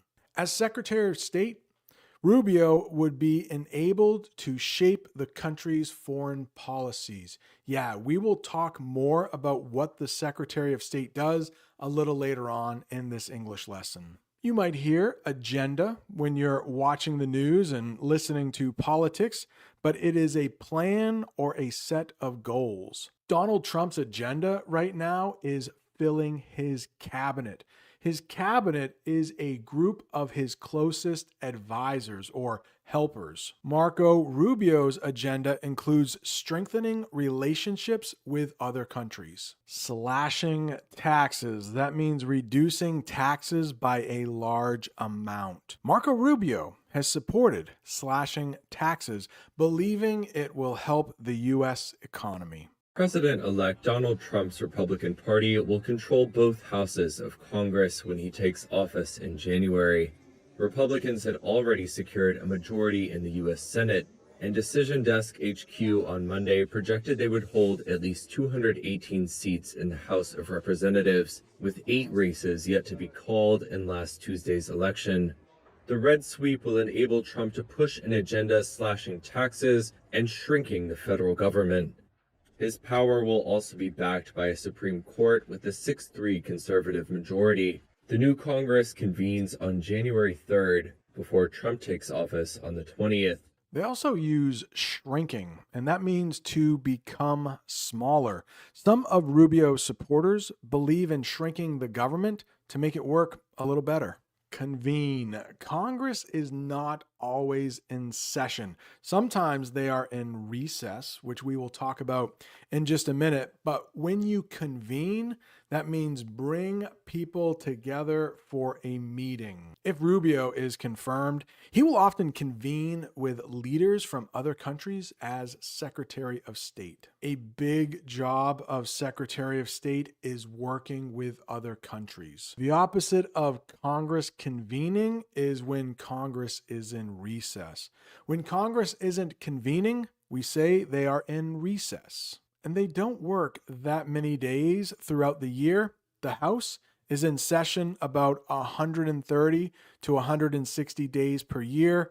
The Senate, about 160 to 190. Remember, there are fewer senators. There are 2 senators for each state. We have 50 states, so there are 100 senators. The more people a state has, the more representatives they will get. For example, I live in a very small state. We have about 1 million people. We have 2 senators because every state has 2 senators, but we only have 2 representatives in the House. California, our biggest state, has 2 senators because every state has 2 senators, but they have 54 representatives in the House. Speaking of the House, remember they meet in the Capitol building, but the part of the Capitol building that the House meets in is called the House chamber. Maybe you have seen this on TV because once a year, the president gives a really big speech from that room. It's called the State of the Union. Let's talk a little bit about who Marco Rubio is. Now, he's a senator from Florida right now. That is his job, but he has been nominated by President Trump to be Secretary of State. Marco Rubio has served as a senator and now may become the Secretary of State. Let's practice a little bit of your English reading. Marco Rubio has been a U.S. Senator from Florida since 2011. He is known for helping make changes to immigration, making the U.S. safer, and supporting tax cuts to help the economy. He has also worked on laws to help Florida and other places after big storms. If he becomes Secretary of State, he will use his experience to help the U.S. be stronger in the world. Yeah, since he is from Florida, that state often gets hurricanes. It's a very warm state with a lot of coastline. A lot of Florida is near the ocean, so unfortunately, they experience a lot of big storms each year. Marco Rubio's parents are from Cuba. They moved to the United States in 1956, before he was born, to seek a better life and opportunities for their family. I'm not sure if you know this, but Cuba is only 90 miles from the state of Florida. His power will also be backed by a Supreme Court with a 6-3 conservative majority. The new Congress convenes on January 3rd before Trump takes office on the 20th. Sources also said on Monday that Trump has selected U.S. Senator Marco Rubio to be his Secretary of State. Rubio is arguably the most hawkish option on the shortlist for the post. Let's talk a little bit about what the Secretary of State does. It is really one of the most important positions in the United States. Right at the bottom, the U.S. government official responsible for international relations. Again, working with other countries. If confirmed, Marco Rubio would be responsible for handling foreign affairs as Secretary of State. I mentioned this before a little bit, but in the United States, we have 3 different branches of government, and they are all equal. We have the president, we have Congress, and we also have something called the Supreme Court. But when the president wants helpers or advisors, he picks who he wants, but then the Senate has to confirm them. They have to say, yeah, we like that person. It's okay. Now, when Congress or when the Senate is mostly full of Democrats, that would make a Republican president's life very difficult. They might not like who he picks.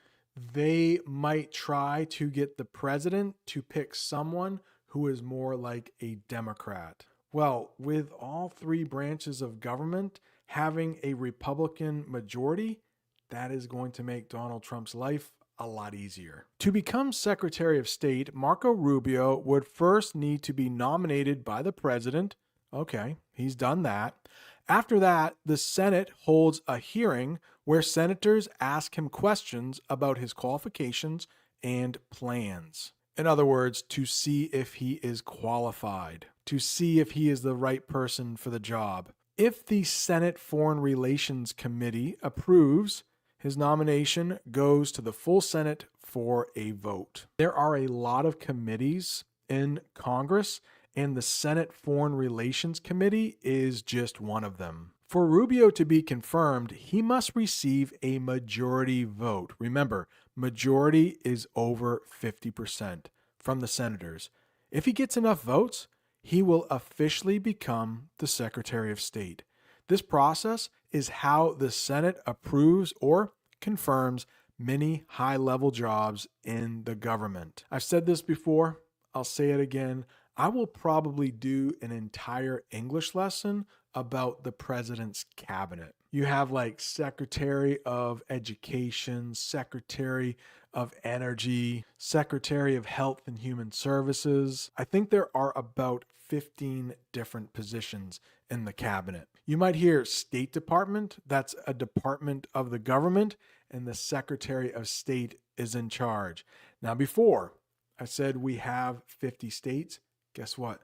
Secretary of State and the 50 states have nothing to do with each other. I know, English is confusing. The U.S. Secretary of State is the government official in charge of managing the country's relationships with other countries. They work on issues like peace, trade, and helping Americans abroad. Do you remember that little virus we had going around the world back in 2020. Well, some Americans were trapped in other countries, and it was the State Department that helped get some of those Americans out of that country and brought them back home. Just to be clear about State Department and the 50 states, the State Department has nothing to do with each state. Like my state of Maine, it is part of the federal government, not the state government. The federal government is in Washington, D.C. Sources also said on Monday that Trump has selected U.S. Senator Marco Rubio to be his Secretary of State. Rubio was arguably the most hawkish option on the shortlist for the post. In the past, he has advocated for a muscular foreign policy to deal with America's geopolitical foes, including China, Iran, and Cuba. Those views have often contradicted Trump, who has accused past U.S. presidents of leading America into costly and futile wars and has pushed for a more restrained foreign policy. However, Rubio has softened some of his stances over the last several years to align more closely with Trump. The 53-year-old would be the first Latino to serve as America's top diplomat. By selecting Rubio, Trump may help consolidate gains with Latino voters made in the presidential election last week by sending a clear message that they have a place at the highest levels of his administration. They called Marco Rubio hawkish. So you might hear hawkish and dovish. Let's talk about the difference between the two. Hawkish. It means strongly supporting military action or being aggressive in foreign policy. In other words, they are more likely to start a war. Rubio is known for his hawkish views, especially when it comes to U.S. enemies or foes. Enemies, foes, they mean the same thing. A hawk is a powerful bird. Dovish is the opposite of hawkish. You might hear dovish, like a dove. So if somebody is dovish, they are less likely to want to go to war. They are more likely to want diplomacy. That means talking about things before going to war. Marco Rubio is on the short list of candidates. Short list, a small group of people being considered for a position. Marco Rubio was on the short list of candidates for Secretary of State. Maybe a company is hiring and they are trying to narrow down the list of people they might hire. Well, you might hear them being on the short list. She was on the company's short list to be hired next week. Advocated, supporting or spoke in favor of something. I advocate for you to study English every day. I am in support of you studying English every day. Rubio has advocated for a stronger military presence overseas. In the past, he has advocated for a muscular foreign policy to deal with America's geopolitical foes, including China, Iran, and Cuba. Geopolitical, related to politics and geography, especially between countries. Geography is like where the country is on Earth. Marco Rubio will face many geopolitical challenges if he becomes Secretary of State. We talked about this earlier. The news report talked about this too. Foes. Foes, enemies or opponents. As Secretary of State, Rubio would focus on dealing with the U.S.'s foes. Who are some of the United States foes right now? Oh, I would say Iran, maybe China, maybe Russia.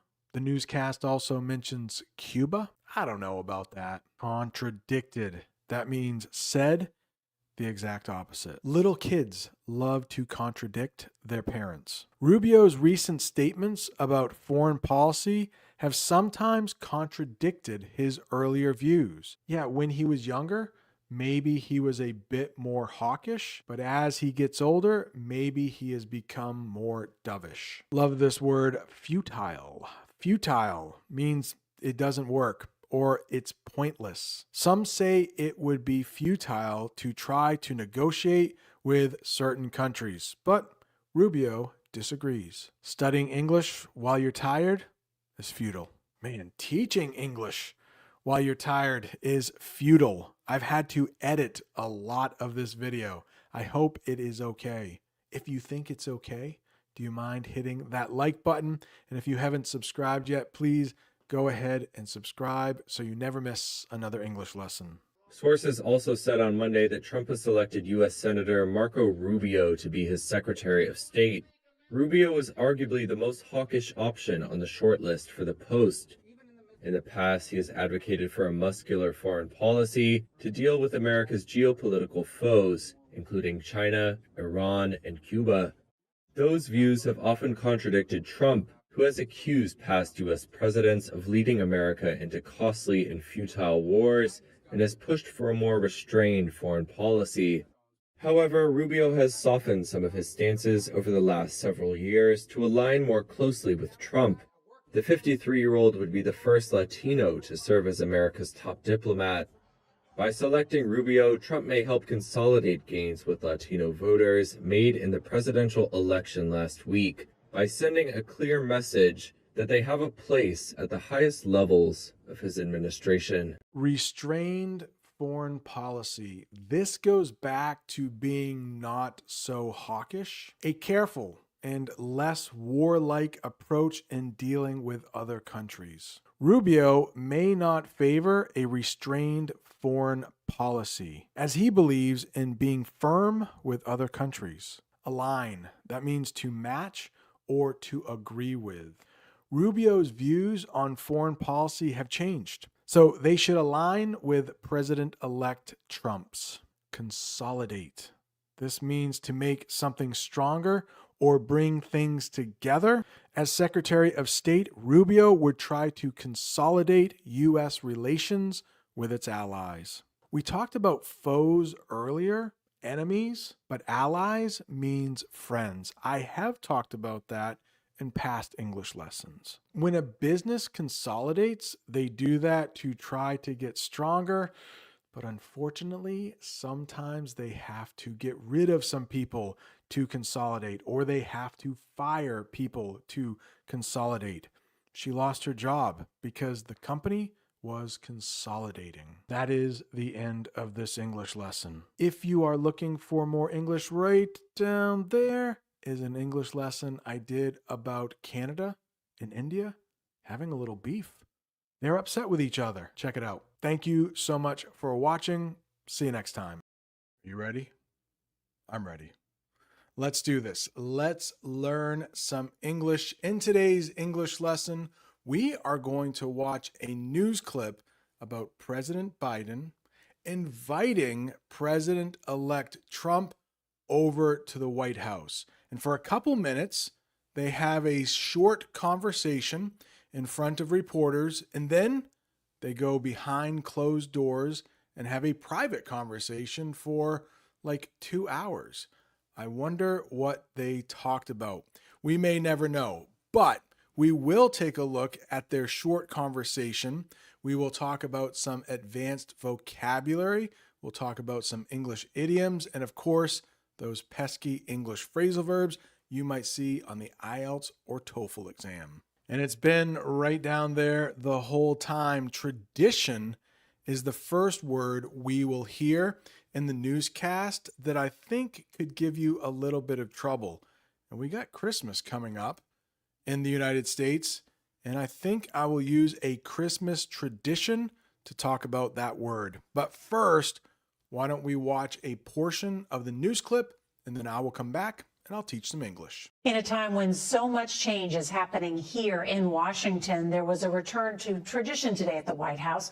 President-elect Donald Trump made a cordial fireside appearance alongside his longtime political foe, President Joe Biden. For each of these difficult or tricky phrasal verbs, idioms, just hard vocabulary, I will have the official definition. I will use it in a sentence, and I will have a picture that will help you understand those difficult things. So the definition of tradition is doing the same thing the same way for a long time. In the United States, it's tradition for the outgoing president, that is President Biden. He is leaving on January 20th. So if you are watching this the day this English lesson comes out, that is about 2 months away. So the outgoing president to help the new president settle in. Oh boy. And already we have an English phrasal verb. Let's talk about that in just a minute. Let me get rid of this. So in the picture, you can see there is a family probably doing a Christmas tradition. And one tradition that, let me put up a sentence here that will help you. Some American families have a tradition of decorating a Christmas tree on the day after Thanksgiving. I'm recording this on a Friday, and Thanksgiving is less than a week away. Thanksgiving is always on the 4th Thursday of November. But in the definition for tradition, I did mention settle in. What does that English phrasal verb mean? It means get comfortable in a new place. Now, President-elect Donald Trump, or I could say former President Donald Trump, has been in the White House before. He was our president 4 years ago. But it is tradition that the president who lives in the White House now helps out the incoming president. Something President Trump did not do 4 years ago for President Biden. In a time when so much change is happening here in Washington, there was a return to tradition today at the White House. President-elect Donald Trump made a cordial fireside appearance alongside his longtime political foe, President Joe Biden. We'll get more now from CBS's Ed O'Keefe at the White House. Given their bitter rivalry, it was an encounter many thought could never happen. Cordial. The two men might be political enemies, but at least in front of the camera, they were cordial to each other. That means friendly and polite. Joe Biden was cordial with Donald Trump during their meeting. And from what I heard in other news stories, they were cordial behind closed doors. They were both very nice to each other. And you can imagine some of the things they probably talked about: the war in Ukraine, the war in Israel and Gaza. Those were probably just a couple of the topics they discussed for 2 hours. So cordial means being nice to somebody, but we also have cherry cordials. You might hear that. Cherry cordials taste good during Christmas time. And so basically it's a cherry with chocolate around it. Sometimes they will fill those cherry cordials with liquor. I don't like them that much. I like the non-alcoholic cherry cordials. Let's go back to the picture for cordial for a second. Here it is used as an adverb. You are cordially invited. It's always nice to be invited to a party. And if you are cordially invited, that just means like we are inviting you in a friendly way. Given their bitter rivalry, it was an encounter many thought could never happen. But today, in front of a roaring fire, the current and future president exhibited warmth. For the next two, I have the same picture because they are almost the same thing. If you have seen other English lessons on this channel, you will have heard foe. Foe is an enemy or an opponent. Even though they are foes in politics, they met to discuss important issues. And a bitter rivalry. Rivals are people, but the rivalry is something that two people can have. Neither are good. It means they don't like each other. A bitter rivalry is a strong and often angry competition between two people. During the last presidential election, Joe Biden and Donald Trump were bitter rivals until Joe Biden dropped out of the race. There is a bitter rivalry between Biden and Trump due to their different views. So Biden and Trump may have a rivalry, or you could say they are rivals. And the two men sat in front of a roaring fire.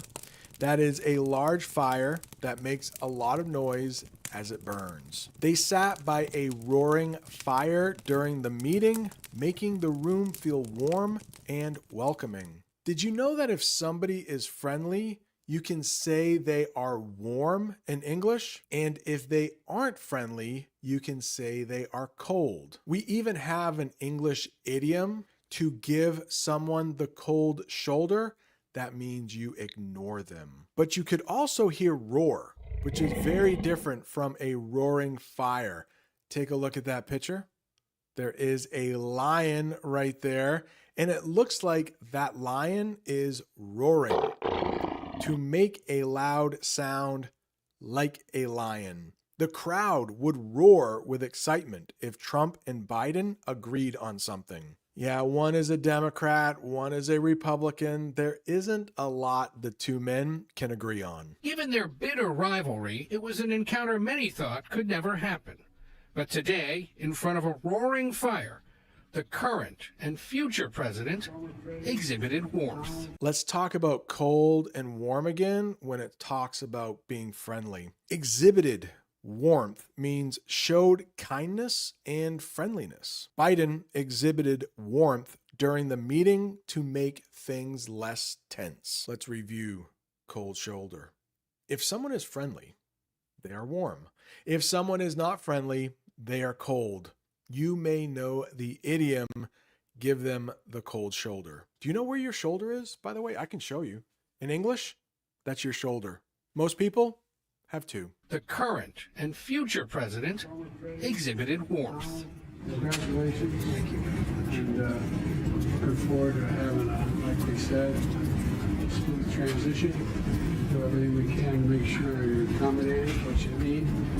And we're going to get a chance to talk about some of that today. So welcome. Smooth transition. We are very lucky in the United States that for about 250 years, every time a president has left the office and a new one has come in, we've had a smooth transition. Well, maybe the last time President Trump left the White House and President Biden came in, it wasn't exactly smooth. We will talk about January 6th in just a second. But this transition, going from one president to another, looks like it is going to be smooth.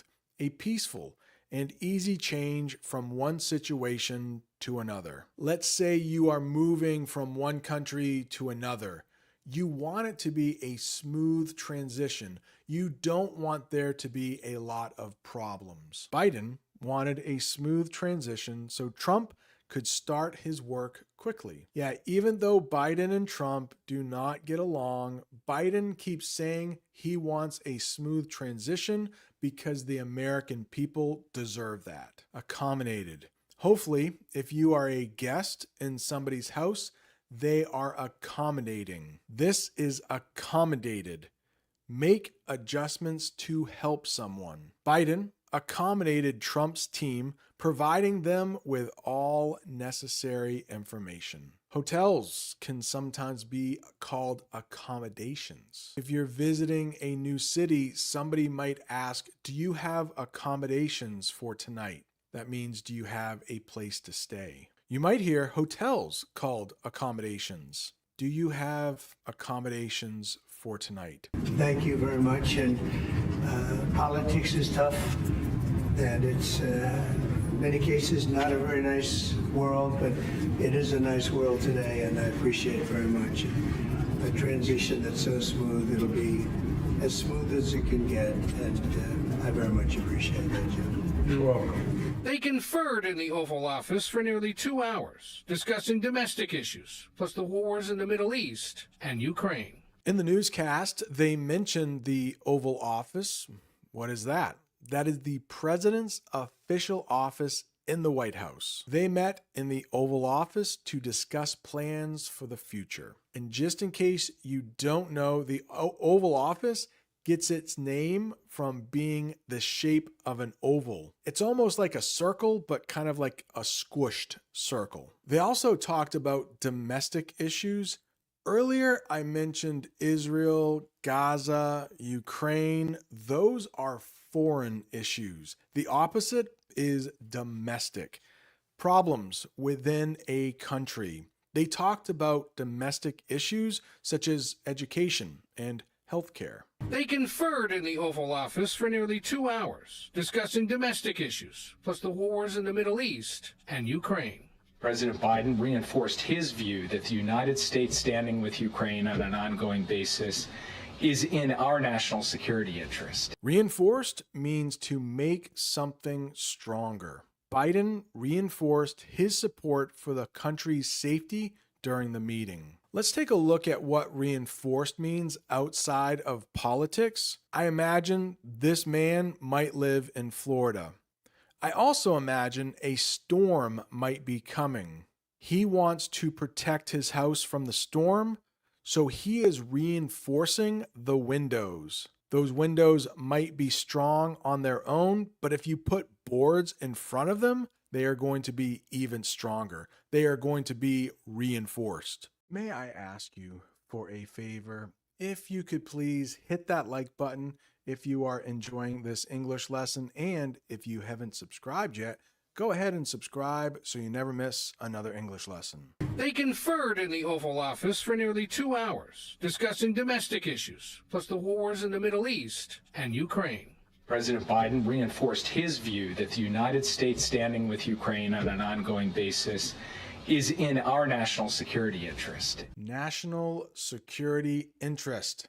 Things that are important for the country's safety. They agreed to protect national security interests together. President Biden reinforced his view that the United States standing with Ukraine on an ongoing basis is in our national security interest. The meeting was designed to launch the kind of seamless transition Trump didn't give Biden in 2020 as he challenged the election results.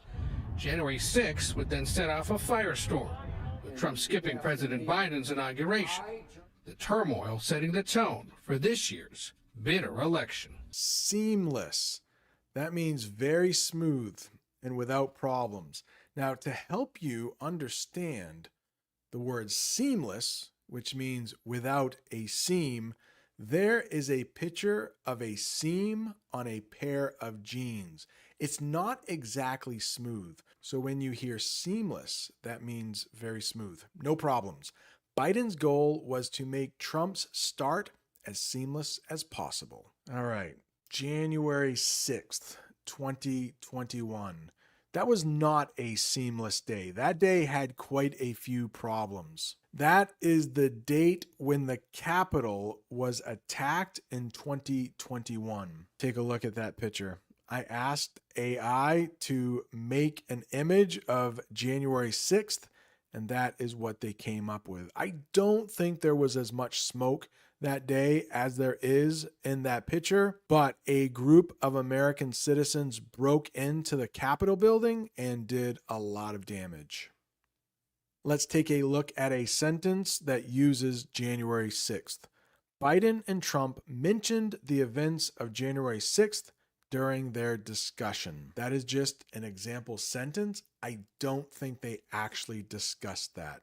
I'm pretty sure President Trump or President-elect Trump did not want to discuss January 6th. Not easy to say. The meeting was designed to launch the kind of seamless transition Trump didn't give Biden in 2020 as he challenged the election results. January 6th would then set off a firestorm, with Trump skipping President Biden's inauguration, the turmoil setting the tone for this year's bitter election. Now, traditionally, the First Lady also hosts a tea for her incoming successor, but Melania Trump didn't come today. Dr. Jill Biden gave Trump a handwritten letter of congratulations for Mrs. Trump and said she's ready to assist with her transition. Turmoil. That is a state of great confusion and disorder. On January 6th, there was definitely a lot of turmoil at the Capitol building. There was turmoil after the election, making the transition difficult. Luckily, that was back in 2021. It's not happening in 2024. Dr. Jill Biden, she likes to be called Dr. Jill Biden, invited Melania Trump to a tea. Now, you might know tea as something you can drink, but in English, a tea can be something different. It's like a party. To host a tea means to invite someone for a meeting or discussion, often informally. So it's not a formal thing. Take a look at that picture. You can see some women, and I think it's mostly women who attend a tea, but they're just sitting around a table. There actually is a pot of tea in the foreground of the picture, but it looks like they are just having a nice chat. Melania Trump told Dr. Jill Biden, thanks, but no thanks. Actually, I don't think she said anything to Dr. Jill Biden. Now, traditionally, the First Lady also hosts a tea for her incoming successor, but Melania Trump didn't come today. Dr. Jill Biden gave Trump a handwritten letter of congratulations for Mrs. Trump and said she's ready to assist with her transition. I will say this a couple times. This is also difficult to say. Successor.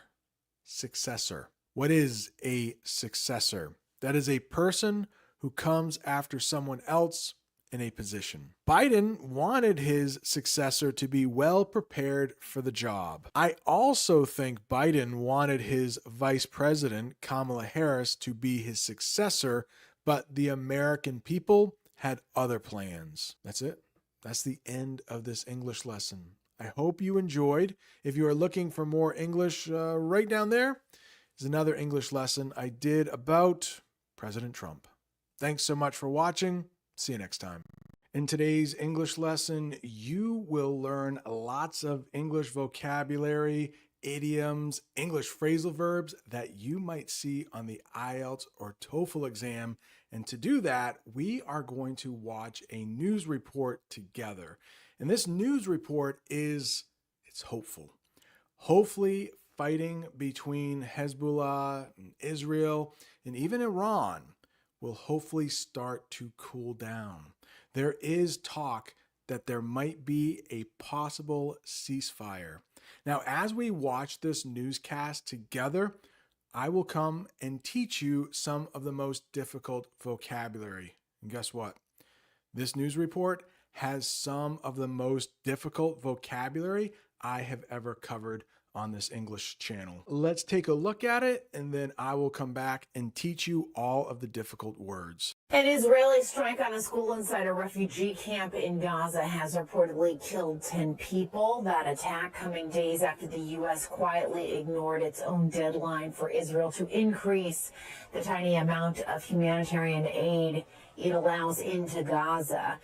Israel also this week intensifying attacks across its northern border, hitting Beirut again today in the 5th consecutive day of strikes. And despite this, sources telling CNN, quote, extensive discussions are happening between leaders there. The first thing they talk about that I think might give English learners difficulty is humanitarian aid. Humanitarian aid. For each of these difficult terms, I will have a definition for you. I will use it in a sentence, and for the most difficult ones, I will have a picture. And I think this is a pretty difficult one. Maybe we should look at the picture first. Let's get rid of the definition. So you can see a lot of people waiting in line for what looks like definitely water and maybe some food. So when you see aid in English, think help. Let's put the definition here on the screen. Humanitarian aid is help like food, water, or medicine given to people in need. And here is the sentence using humanitarian aid. The organization sent humanitarian aid to families after the earthquake. If something is intensifying, it's getting stronger, or it's getting worse. The conflict between the two countries is intensifying as fighting continues. So you can talk about intensifying pretty much anytime something is getting stronger. Take a look at that picture. There is a snowplow, and it looks like there is a snowstorm. Here is the sentence. The snowstorm began intensifying, so we had to stay home from school. In other words, we had a snow day, and I do not hate snow days. In fact, I like them quite a bit. An Israeli strike on a school inside a refugee camp in Gaza has reportedly killed 10 people. That attack coming days after the U.S. quietly ignored its own deadline for Israel to increase the tiny amount of humanitarian aid it allows into Gaza. Israel also this week intensifying attacks across its northern border, hitting Beirut again today in the 5th consecutive day of strikes. 5 consecutive days. Don't look at the picture quite yet. Let's get a definition. 5 days in a row without any breaks. It rained for 5 consecutive days last week. Hopefully this is true. Maybe you have studied your English for 5 consecutive days this week. I asked AI to create an image of a person going to school for 5 consecutive days. They got it right almost exactly, but it looks like there are 6 different days. Maybe AI can't count that well.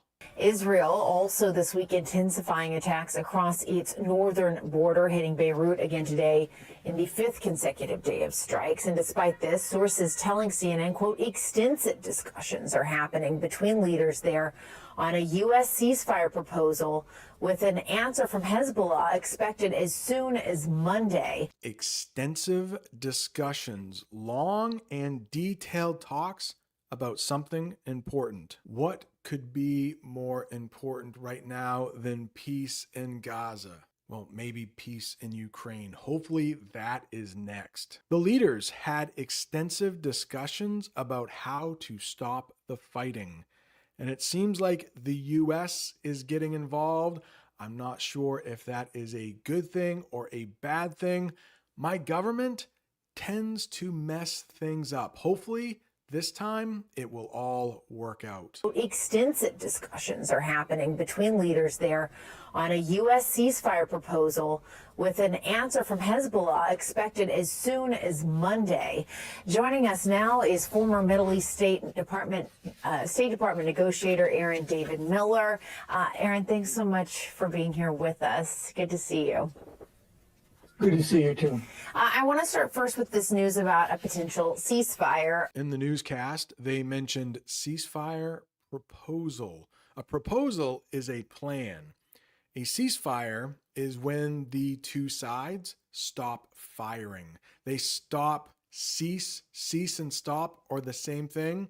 The fighting stops. Let's get the official definition. A plan to stop fighting for some time. A ceasefire might last a week.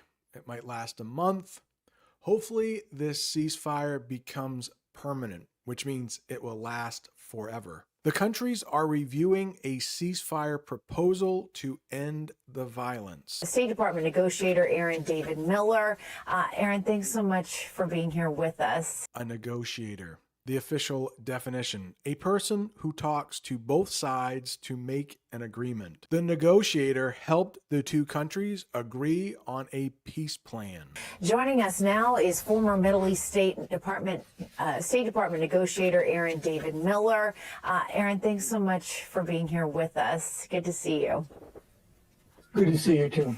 I want to start first with this news about a potential ceasefire. What do you think? What do you think about this? Does it sound like both sides are ready to come to the table? And is timing here and kind of the political environment, how much is that playing a role as well? Yeah, we've had this discussion on other matters, Jessica, over the last year. My view is that Arab-Israeli negotiations have 2 speeds, slow and slower. We have a couple different ways to use potential in English, but in the newscast, they used it like this. Possible, but not certain. There is potential for peace if both sides stop fighting. If you find this English lesson helpful, do you mind hitting that like button? And if this is your first time here, don't be afraid to subscribe so you never miss another English lesson. Yeah, we've had this discussion on other matters, Jessica, over the last year.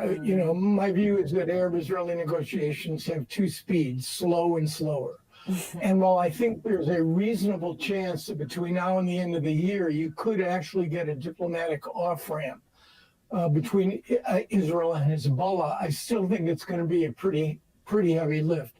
The Iranians appear to have acquiesced and appear to be supportive. Ceasefire. Here we have the word alone, and here it is hyphenated. There is a little line in between cease and fire. You will see ceasefire written like that, and you will see it written like we had it before without the hyphen. A ceasefire. Maybe this is review because we talked about it just a couple minutes ago. It's an agreement to stop fighting for a time.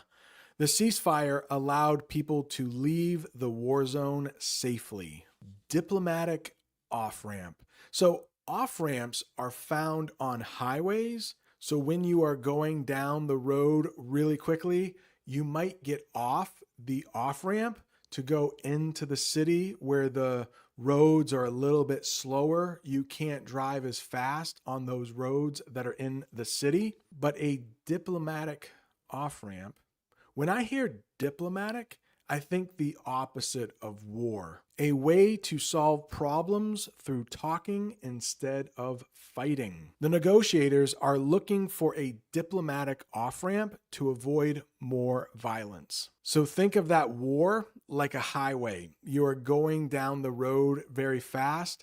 A diplomatic off-ramp gives you some kind of way to get off that highway, to stop the fighting, and try to find peace. Yeah, highways often have off-ramps. My view is that Arab-Israeli negotiations have two speeds, slow and slower. And while I think there's a reasonable chance that between now and the end of the year, you could actually get a diplomatic off-ramp between Israel and Hezbollah, I still think it's going to be a pretty heavy lift. The Iranians appear to have acquiesced and appear to be supportive. And the Israelis, I think that's the reason that I'm relatively optimistic. Relatively optimistic, a couple very big, very advanced words, but it means feeling somewhat hopeful about a situation. If somebody is optimistic, they always think good things are going to happen in the future. The opposite is pessimistic. They always think bad things will happen in the future. Let's look at a sentence that uses relatively optimistic. She was relatively optimistic that the peace talks would succeed. And the Israelis, I think that's the reason that I'm relatively optimistic. Netanyahu, I think, could actually do this deal. There are no hostages. There's no Palestinian Authority. There's no Palestinian state. It's really up to Hezbollah, I think, to make a decision whether or not they're prepared to accept the terms, which would have them push back beyond the Litani River, which is anywhere from 8 to 18 miles north of the Israeli border. And you're going to end up with a side letter between the U.S. and Israel, not a part of the agreement that the Israelis would have the right to prevent or preempt if Hezbollah returns to the south. Side letter. To be honest, I have never heard this in my life, but it means a small extra agreement added to a bigger deal. The leaders signed a side letter to allow more trucks with food. Yeah, did you notice at the beginning of the newscast, the reporter said that the U.S. had a deadline for Israel saying you need to provide more humanitarian aid? Well, that agreement or that deadline came and went, and nothing really changed, unfortunately. Gaza is still not getting enough humanitarian aid. Preempt?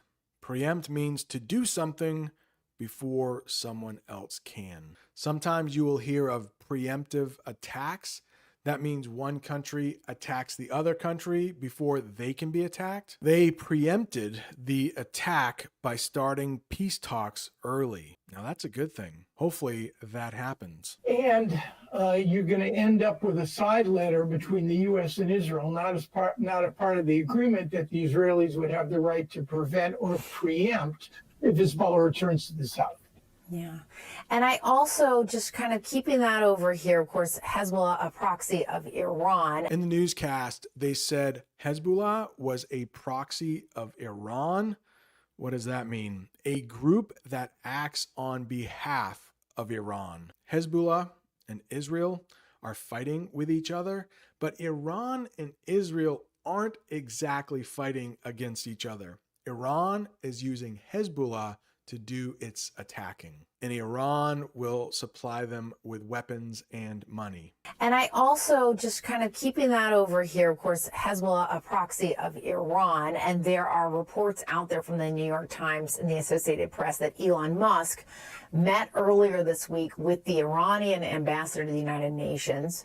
Iran's foreign ministry denying that happened. But seeing that Elon Musk has already injected himself into another major international conflict. Injecting himself. Is Elon Musk injecting himself in these peace talks? Means becoming involved in a situation. He is injecting himself into the peace talks to offer his help. But seeing that Elon Musk has already injected himself into another major international conflict, he was on the phone with Zelensky and President-elect Trump. What do you make of this report that Iran is denying, but nonetheless, this report that meeting occurred? I can only guess, but I'm guessing that in fact it did occur, and I'm sure that Elon Musk did so with the understanding of the authority of Donald Trump. You know, we're only supposed to have one president at a time. Now we seem to have three. We have Joe Biden, who is the president. We have Donald Trump, the president-elect, and we have Elon Musk playing a role. I cannot think in the 20 plus years I spent in government of another private citizen playing such an extraordinary role in diplomacy. Elon Musk is a private citizen. He is not an elected official. He does not work for the government. A private citizen is a person not in the government or military. As a private citizen, she worked to help refugees. Private citizens don't usually talk to other world leaders. Here's a sentence using Elon Musk. Elon Musk seems to be talking to world leaders as a private citizen. And I'm sure that Elon Musk did so with the understanding of the authority of Donald Trump. You know, we're only supposed to have one president at a time. Now we seem to have three. We have Joe Biden, who is the president. We have Donald Trump, the president-elect, and we have Elon Musk playing a role.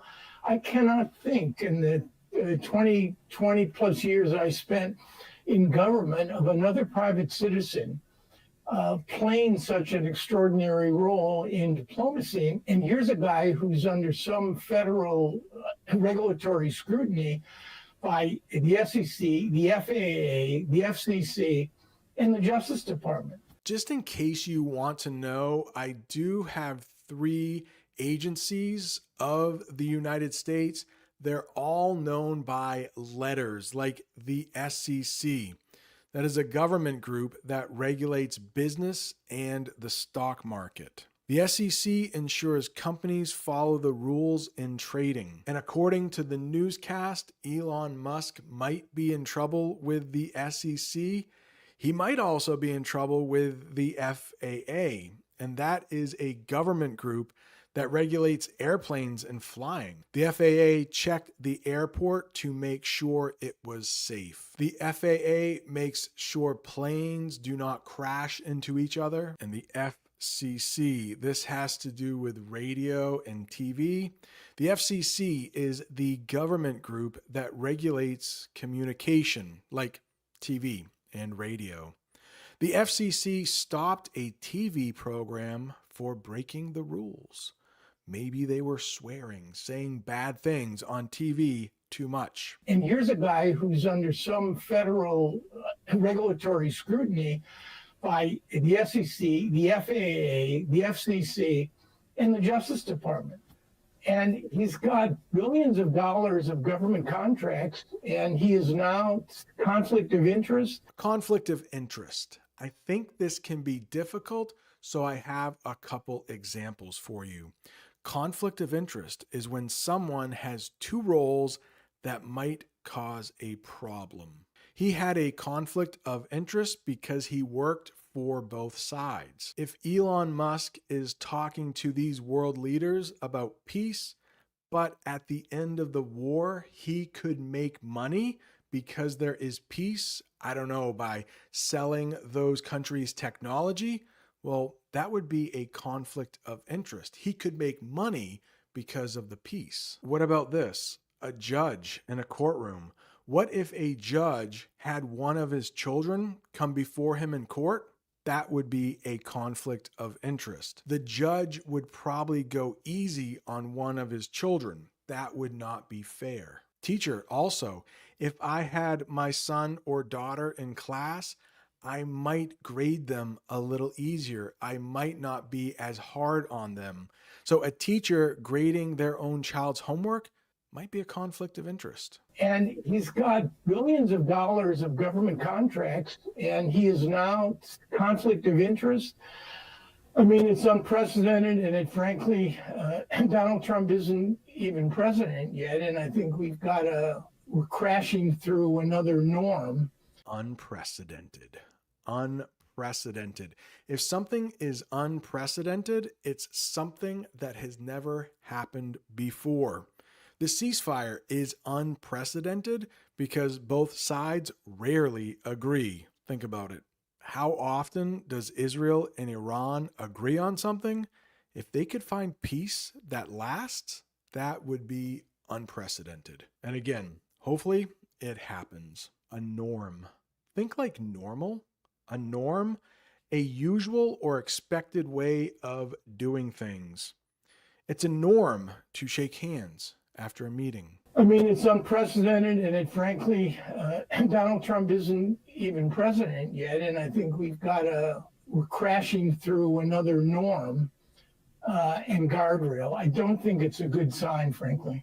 And just before I let you go, just a second thought on that. If you're Iran or another foreign nation, who are you talking to? Who are you trusting? Like, who do you think speaks for the United States? Overlapping lines of authority is going to be a problem, but I think the Iranians are actually quite nervous about the reality that Donald Trump is going to probably, when it comes to Iran, make the major decisions. This can also be pretty confusing. Overlapping signs of authority. When two groups have the same power in an area, and I will talk about how the U.S. has that right now. The overlapping signs of authority caused confusion about who was in charge. We just had an election. Donald Trump was elected president. He is the president-elect, but Joe Biden is still the president for another couple weeks. And now you have Elon Musk that is trying to negotiate. Right now, we have a lame duck president. That is Joe Biden. He is our president, but we know that he will no longer be our president in just a couple months. A president-elect and a private citizen speaking with world leaders. Overlapping signs of authority. Authority is somebody who is in charge. You could have overlapping meetings too. Look at this. If you have a meeting that ends at 2:30, but you have another one that starts at 2:15, there are 15 minutes of overlapping time. You could say that your meetings overlap. We also have this saying in English, you can't be in two places at once. So you are going to have to make a choice. Do you leave your first meeting early so you can arrive at that last meeting? I don't know. I mean, it's unprecedented, and it frankly, Donald Trump isn't even president yet, and I think we're we're crashing through another norm and guardrail. I don't think it's a good sign, frankly. And just before I let you go, just a second thought on that. If you're Iran or another foreign nation, who are you talking to? Who are you trusting? Like, who do you think speaks for the United States? Overlapping lines of authority is going to be a problem, but I think the Iranians are actually quite nervous about the reality that Donald Trump is going to probably, when it comes to Iran, make the major decisions. And I think it's caught them off balance, which is one of the reasons I think they haven't responded yet to the Israeli strikes of October 26. I think they're scared, frankly. Now, whether or not Donald Trump can take advantage of that in order to, open a negotiating track is unclear. I worry greatly that we may be in for an Israeli-Iranian escalation sometime early next year. Negotiating track, a path or plan that makes an agreement. The negotiators decided on a new negotiating track to speed up talks. I think that was the most difficult English lesson I have ever taught on this channel. Lots of very challenging words, but congratulations, you made it to the end. Maybe you need to watch it a couple times to fully understand the lesson. Thanks so much for watching. If you're looking for more English lessons, right down there is one that I did about Iran and this war in Gaza. Thanks so much for watching. See you next time. Hello there. Hope you're doing well. Maybe you are a channel member, because this will be going to channel members first, and then in a couple weeks it will be appearing on my other English channel, American English Brent 2, something like that. But in today's English lesson, we are going to talk about one word, tuck, and we are going to talk about like 8, 9, maybe 10 different ways we use tuck. There are 2 in that picture right now. It looks like that father is tucking his child into bed, and that woman is tucking a strand of hair behind her ear. Let's talk about this first way we use tuck, and that would have something to do with like your clothing or your appearance. So you can tuck in your shirt. Maybe if you want to look a little more fancy, you will tuck in your shirt. That means to push the bottom of a shirt into pants or a skirt to make it look neat. Most of the teachers that I work with, at least the men, will tuck their shirt into their pants. You know, maybe on Friday, that's a little bit more relaxed, so they might wear their shirt untucked. That is what untucked is. Let's look at another sentence using tucked. Before the meeting, she tucked her shirt into her pants. Maybe it was a very formal business meeting. This next one here, well, that woman with the flower, we could say that she has a flower tucked into her hair. And the other person, I'm not sure if that is a man or a woman. Not sure if it really matters, but that person we might call like a piece of hair, like a bunch of pieces of hair together. We could call it a strand. A strand of hair. We got this one here. Tuck hair behind the ear. So to push a strand of hair behind the ear to keep it out of the face.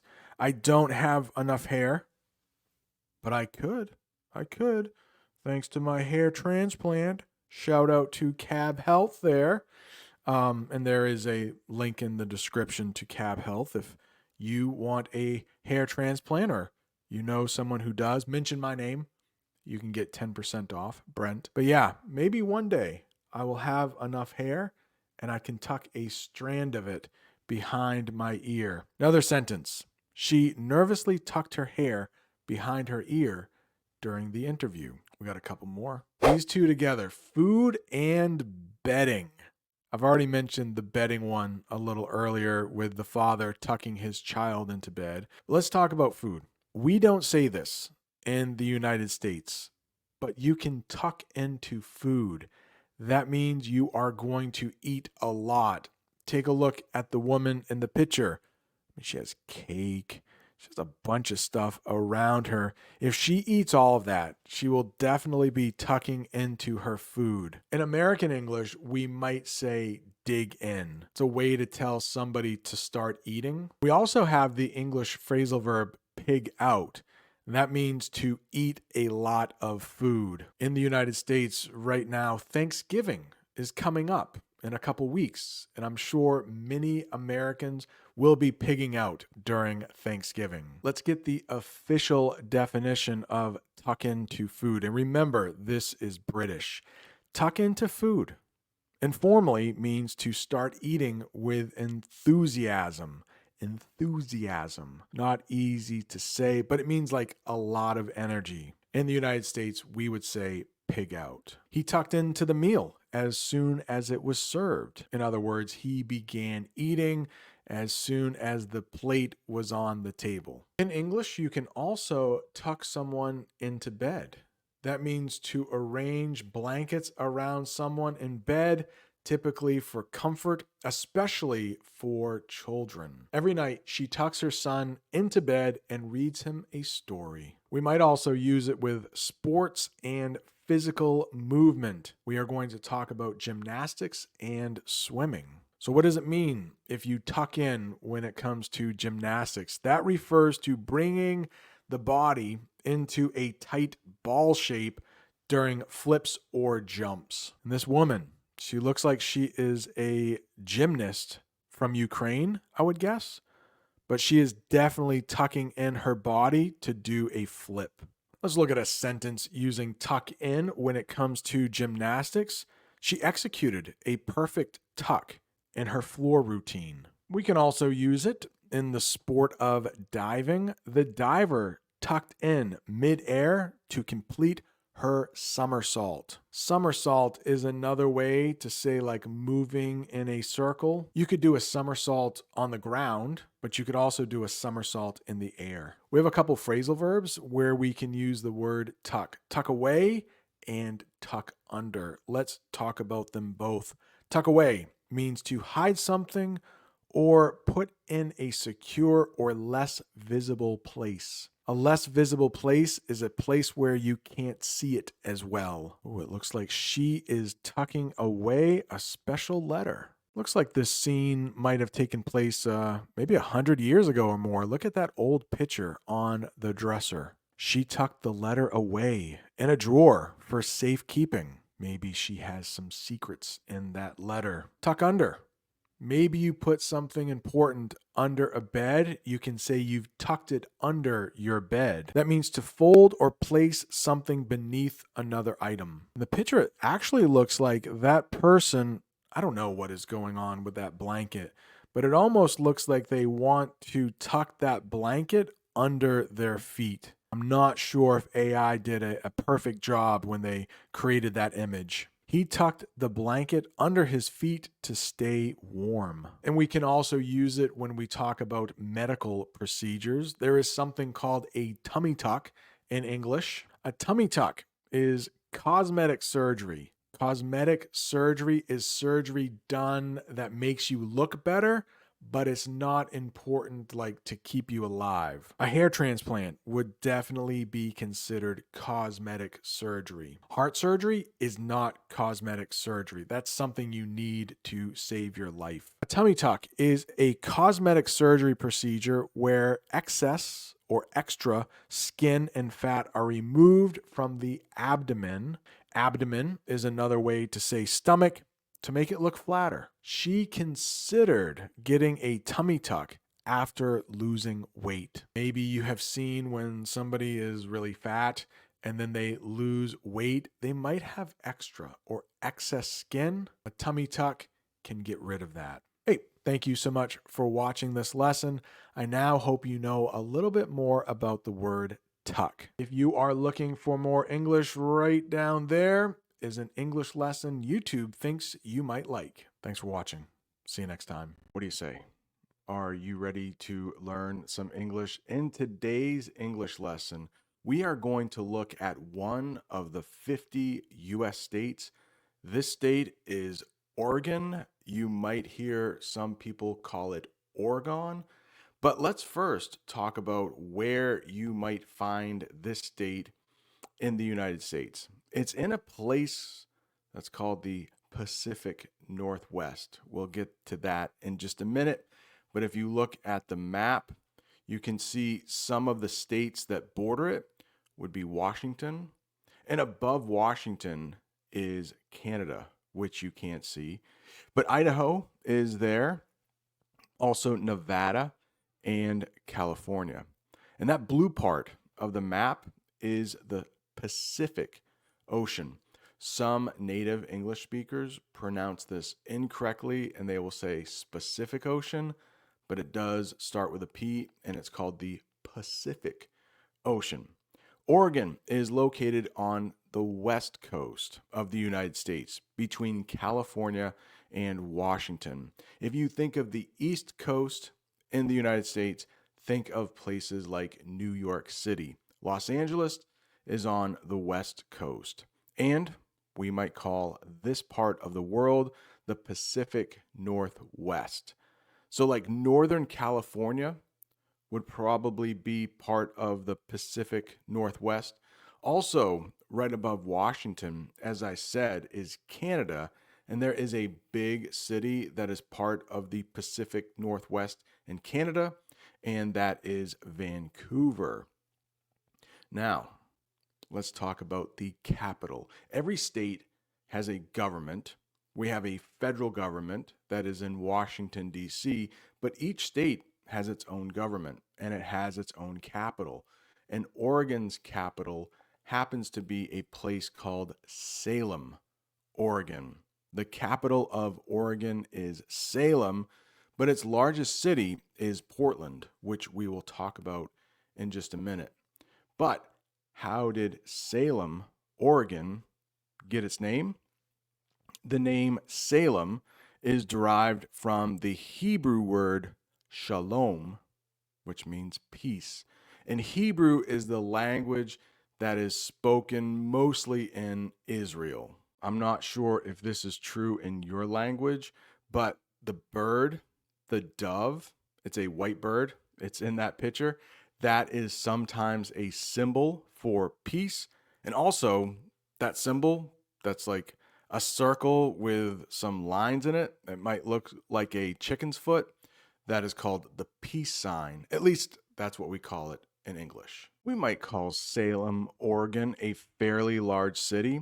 As of 2020, Salem had a population of 175,535, making it the third most populous city in Oregon. Another way to say the third most populous city would be it is the city that has the third most amount of people. Salem is also nicknamed the Cherry City due to its history with the cherry growing industry. Before we get too far into this English lesson, could I ask you to please like this video if it is helping you learn English, and also subscribe if you haven't subscribed yet? But now let's talk about the most populous city in Oregon, and that is Portland, Oregon. Portland is known as the city of roses because roses grow well in its mild climate. Even though Oregon is one of our more northern states, because of the Pacific Ocean, it doesn't get a lot of snow. Colorado does have a few large mountains, and as you can see in the picture, they do get snow. But because of that Pacific Ocean, Oregon doesn't see too much snow in its lower elevations. And that's why cherries and roses can grow pretty well here. I asked ChatGPT to tell us a little bit more about Portland, Oregon, and here is what it said. As of the 2020 U.S. Census, the 25th largest city by population is Portland, Oregon, with 652,503 residents, or people living there. However, more recent estimates from 2022 indicate that Las Vegas, Nevada has surpassed Portland reaching a population of 656,274, making it the 25th largest city in the United States. So in the United States, we do a census every 10 years. The last one was in 2020. The next one will be in 2030. And the census is something that Americans do to count its population. So it looks like Portland, Oregon is now the 26th biggest city in the United States. Las Vegas has surpassed it, or has more people in it. So Las Vegas is the 25th biggest city in the United States. Oregon was the 33rd state to join the United States all the way back in 1859. Do you know what else Oregon is very famous for? Waterfalls. Oregon has over 200 different waterfalls, including the famous Multnomah Falls. I had to practice that before I went on camera. Multnomah Falls. I still hope I'm saying that correctly. But let's take a look at what a waterfall is in English. A waterfall is a place where water flows over the edge of a high rock or cliff and falls down to a lower area. Multnomah Falls is one of the most photographed waterfalls in the United States. Let's read that sentence together. The falls are only about a 30-minute drive from Portland, making it one of the most photographed waterfalls in the United States. Let's read a sentence in English that has waterfall in it. The waterfall was very tall, and the water made a loud noise as it hit the rocks below. Oregon also has a lot of mountains, and some of those mountains are actually volcanoes. Mount Hood is Oregon's tallest mountain, reaching 11,239 feet, or 3,425 meters. Mount Hood is the 28th tallest mountain in the United States. We've talked about roses. We've talked about cherries. We've talked about waterfalls. Now let's talk about hazelnuts. Oregon is one of the largest producers of hazelnuts in the U.S. In fact, it's the only state with an official state nut, the hazelnut. Now, if you don't know what hazelnuts are in English, you might have heard of Nutella. I think that's a pretty famous brand all around the world. No, it is not produced in Oregon, but hazelnuts are used to produce Nutella. So no, Nutella is not produced in Oregon, but here are some companies that have a headquarters, or maybe their main headquarters, in Oregon. Nike, its main headquarters, is in Beaverton, Oregon. And of course, it's one of the world's leading sportswear and athletic footwear companies. Columbia Sportswear. Is that big where you live? It's pretty big here. They make outdoor equipment. Like if you're going on a hike, you might be wearing a shirt from Columbia. You may sleep in a tent from Columbia. Adidas. Now I know that's a German company, but its North American headquarters are located in Portland. Tillamook is a brand of ice cream. I just had it a couple nights ago. It's really good, and it is located in Tillamook, Oregon. Each U.S. state has an official animal, and Oregon's is the beaver. Just in case you don't know what a beaver is, let's make that picture a little bigger. They are known for building dams on rivers. A dam is something that will stop water. A beaver is the state animal of Oregon. It is also called the Beaver State. Each state also has a nickname. The state I live in, Maine, is called the Pine Tree State. And I know this English lesson is not about my state of Maine, but our state animal is the moose. There are a couple big universities in the state of Oregon, and Oregon State, their mascot is the Beavers. Another very famous college in Oregon is called the University of Oregon, and their mascot is a duck. As I record this lesson right now, the #1 college football team is the Oregon Ducks. That might change next week. They might not win the championship, but as of right now, they are the #1 team in the nation. We need to talk about something called the Oregon Trail. So in the United States, once European settlers came to North America, the United States started on the East Coast with big cities like Boston, Philadelphia, and New York. Slowly, people made their way out west.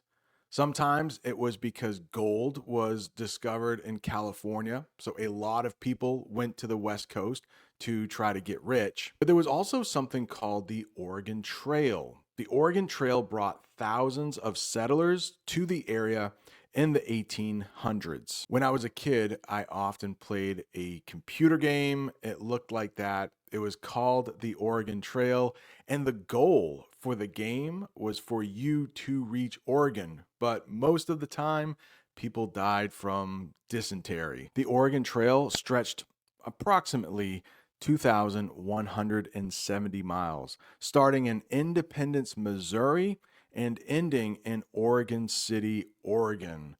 So let's make that map a little bit bigger.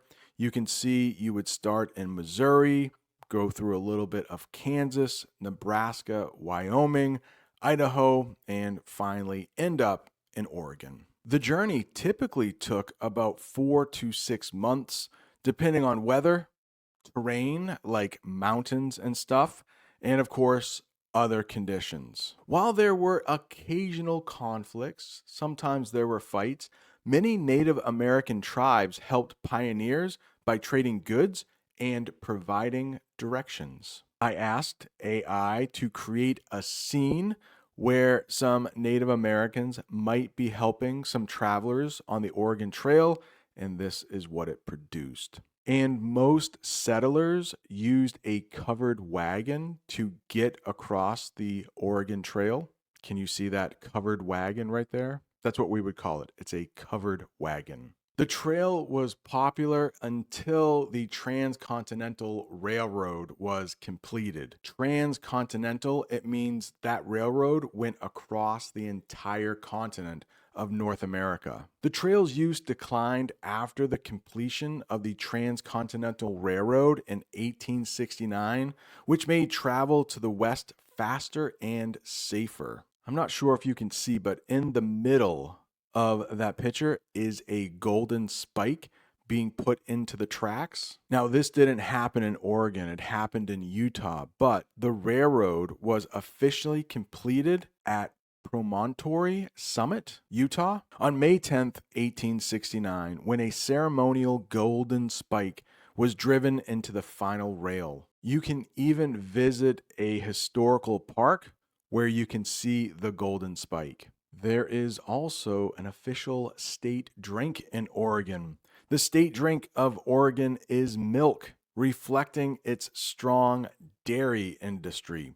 Just in case you don't know what dairy is, dairy foods are foods made with milk, like cheese, yogurt, and butter. Remember when we talked about that ice cream that was from Oregon, Tillamook? It makes sense that they would produce ice cream there because they have a lot of cows. They produce a lot of dairy foods. Oregon was the first state to pass a law banning non-returnable bottles and cans to reduce litter, all the way back in 1971. When you visit the United States, you will probably see that most of the bottles and cans you have will have something called deposit written on it.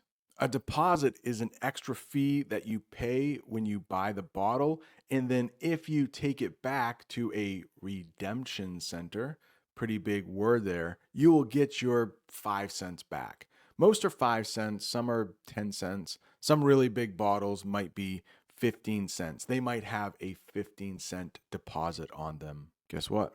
The state has no sales tax. A lot of times when you go shopping in the United States, you might see a shirt for $10, but when you go up to the register and ask them to ring you up, there will be extra money added to the shirt. So it might cost you $10.50.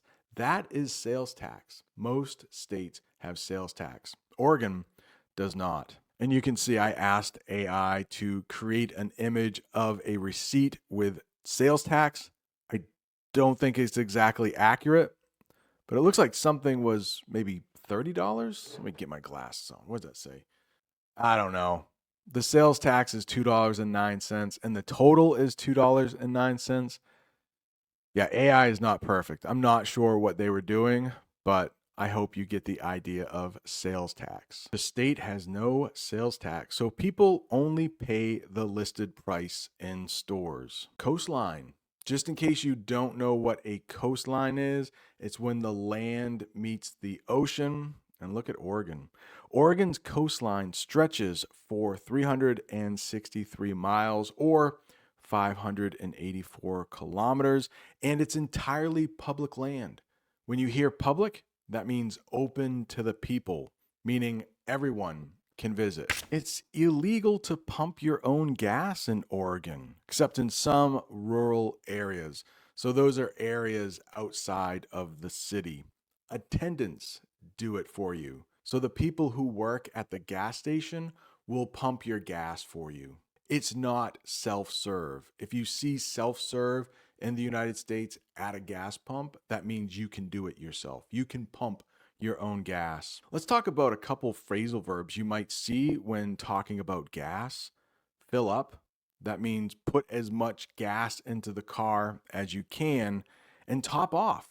So that means you have some gas in the tank already, but you just want to fill the rest up with gas. If you ever go to a restaurant in the United States and you order coffee, you might hear top off when you do this. When you order coffee at an American restaurant, the server could ask, do you want me to top off your coffee? Maybe the coffee is kind of cold in your cup.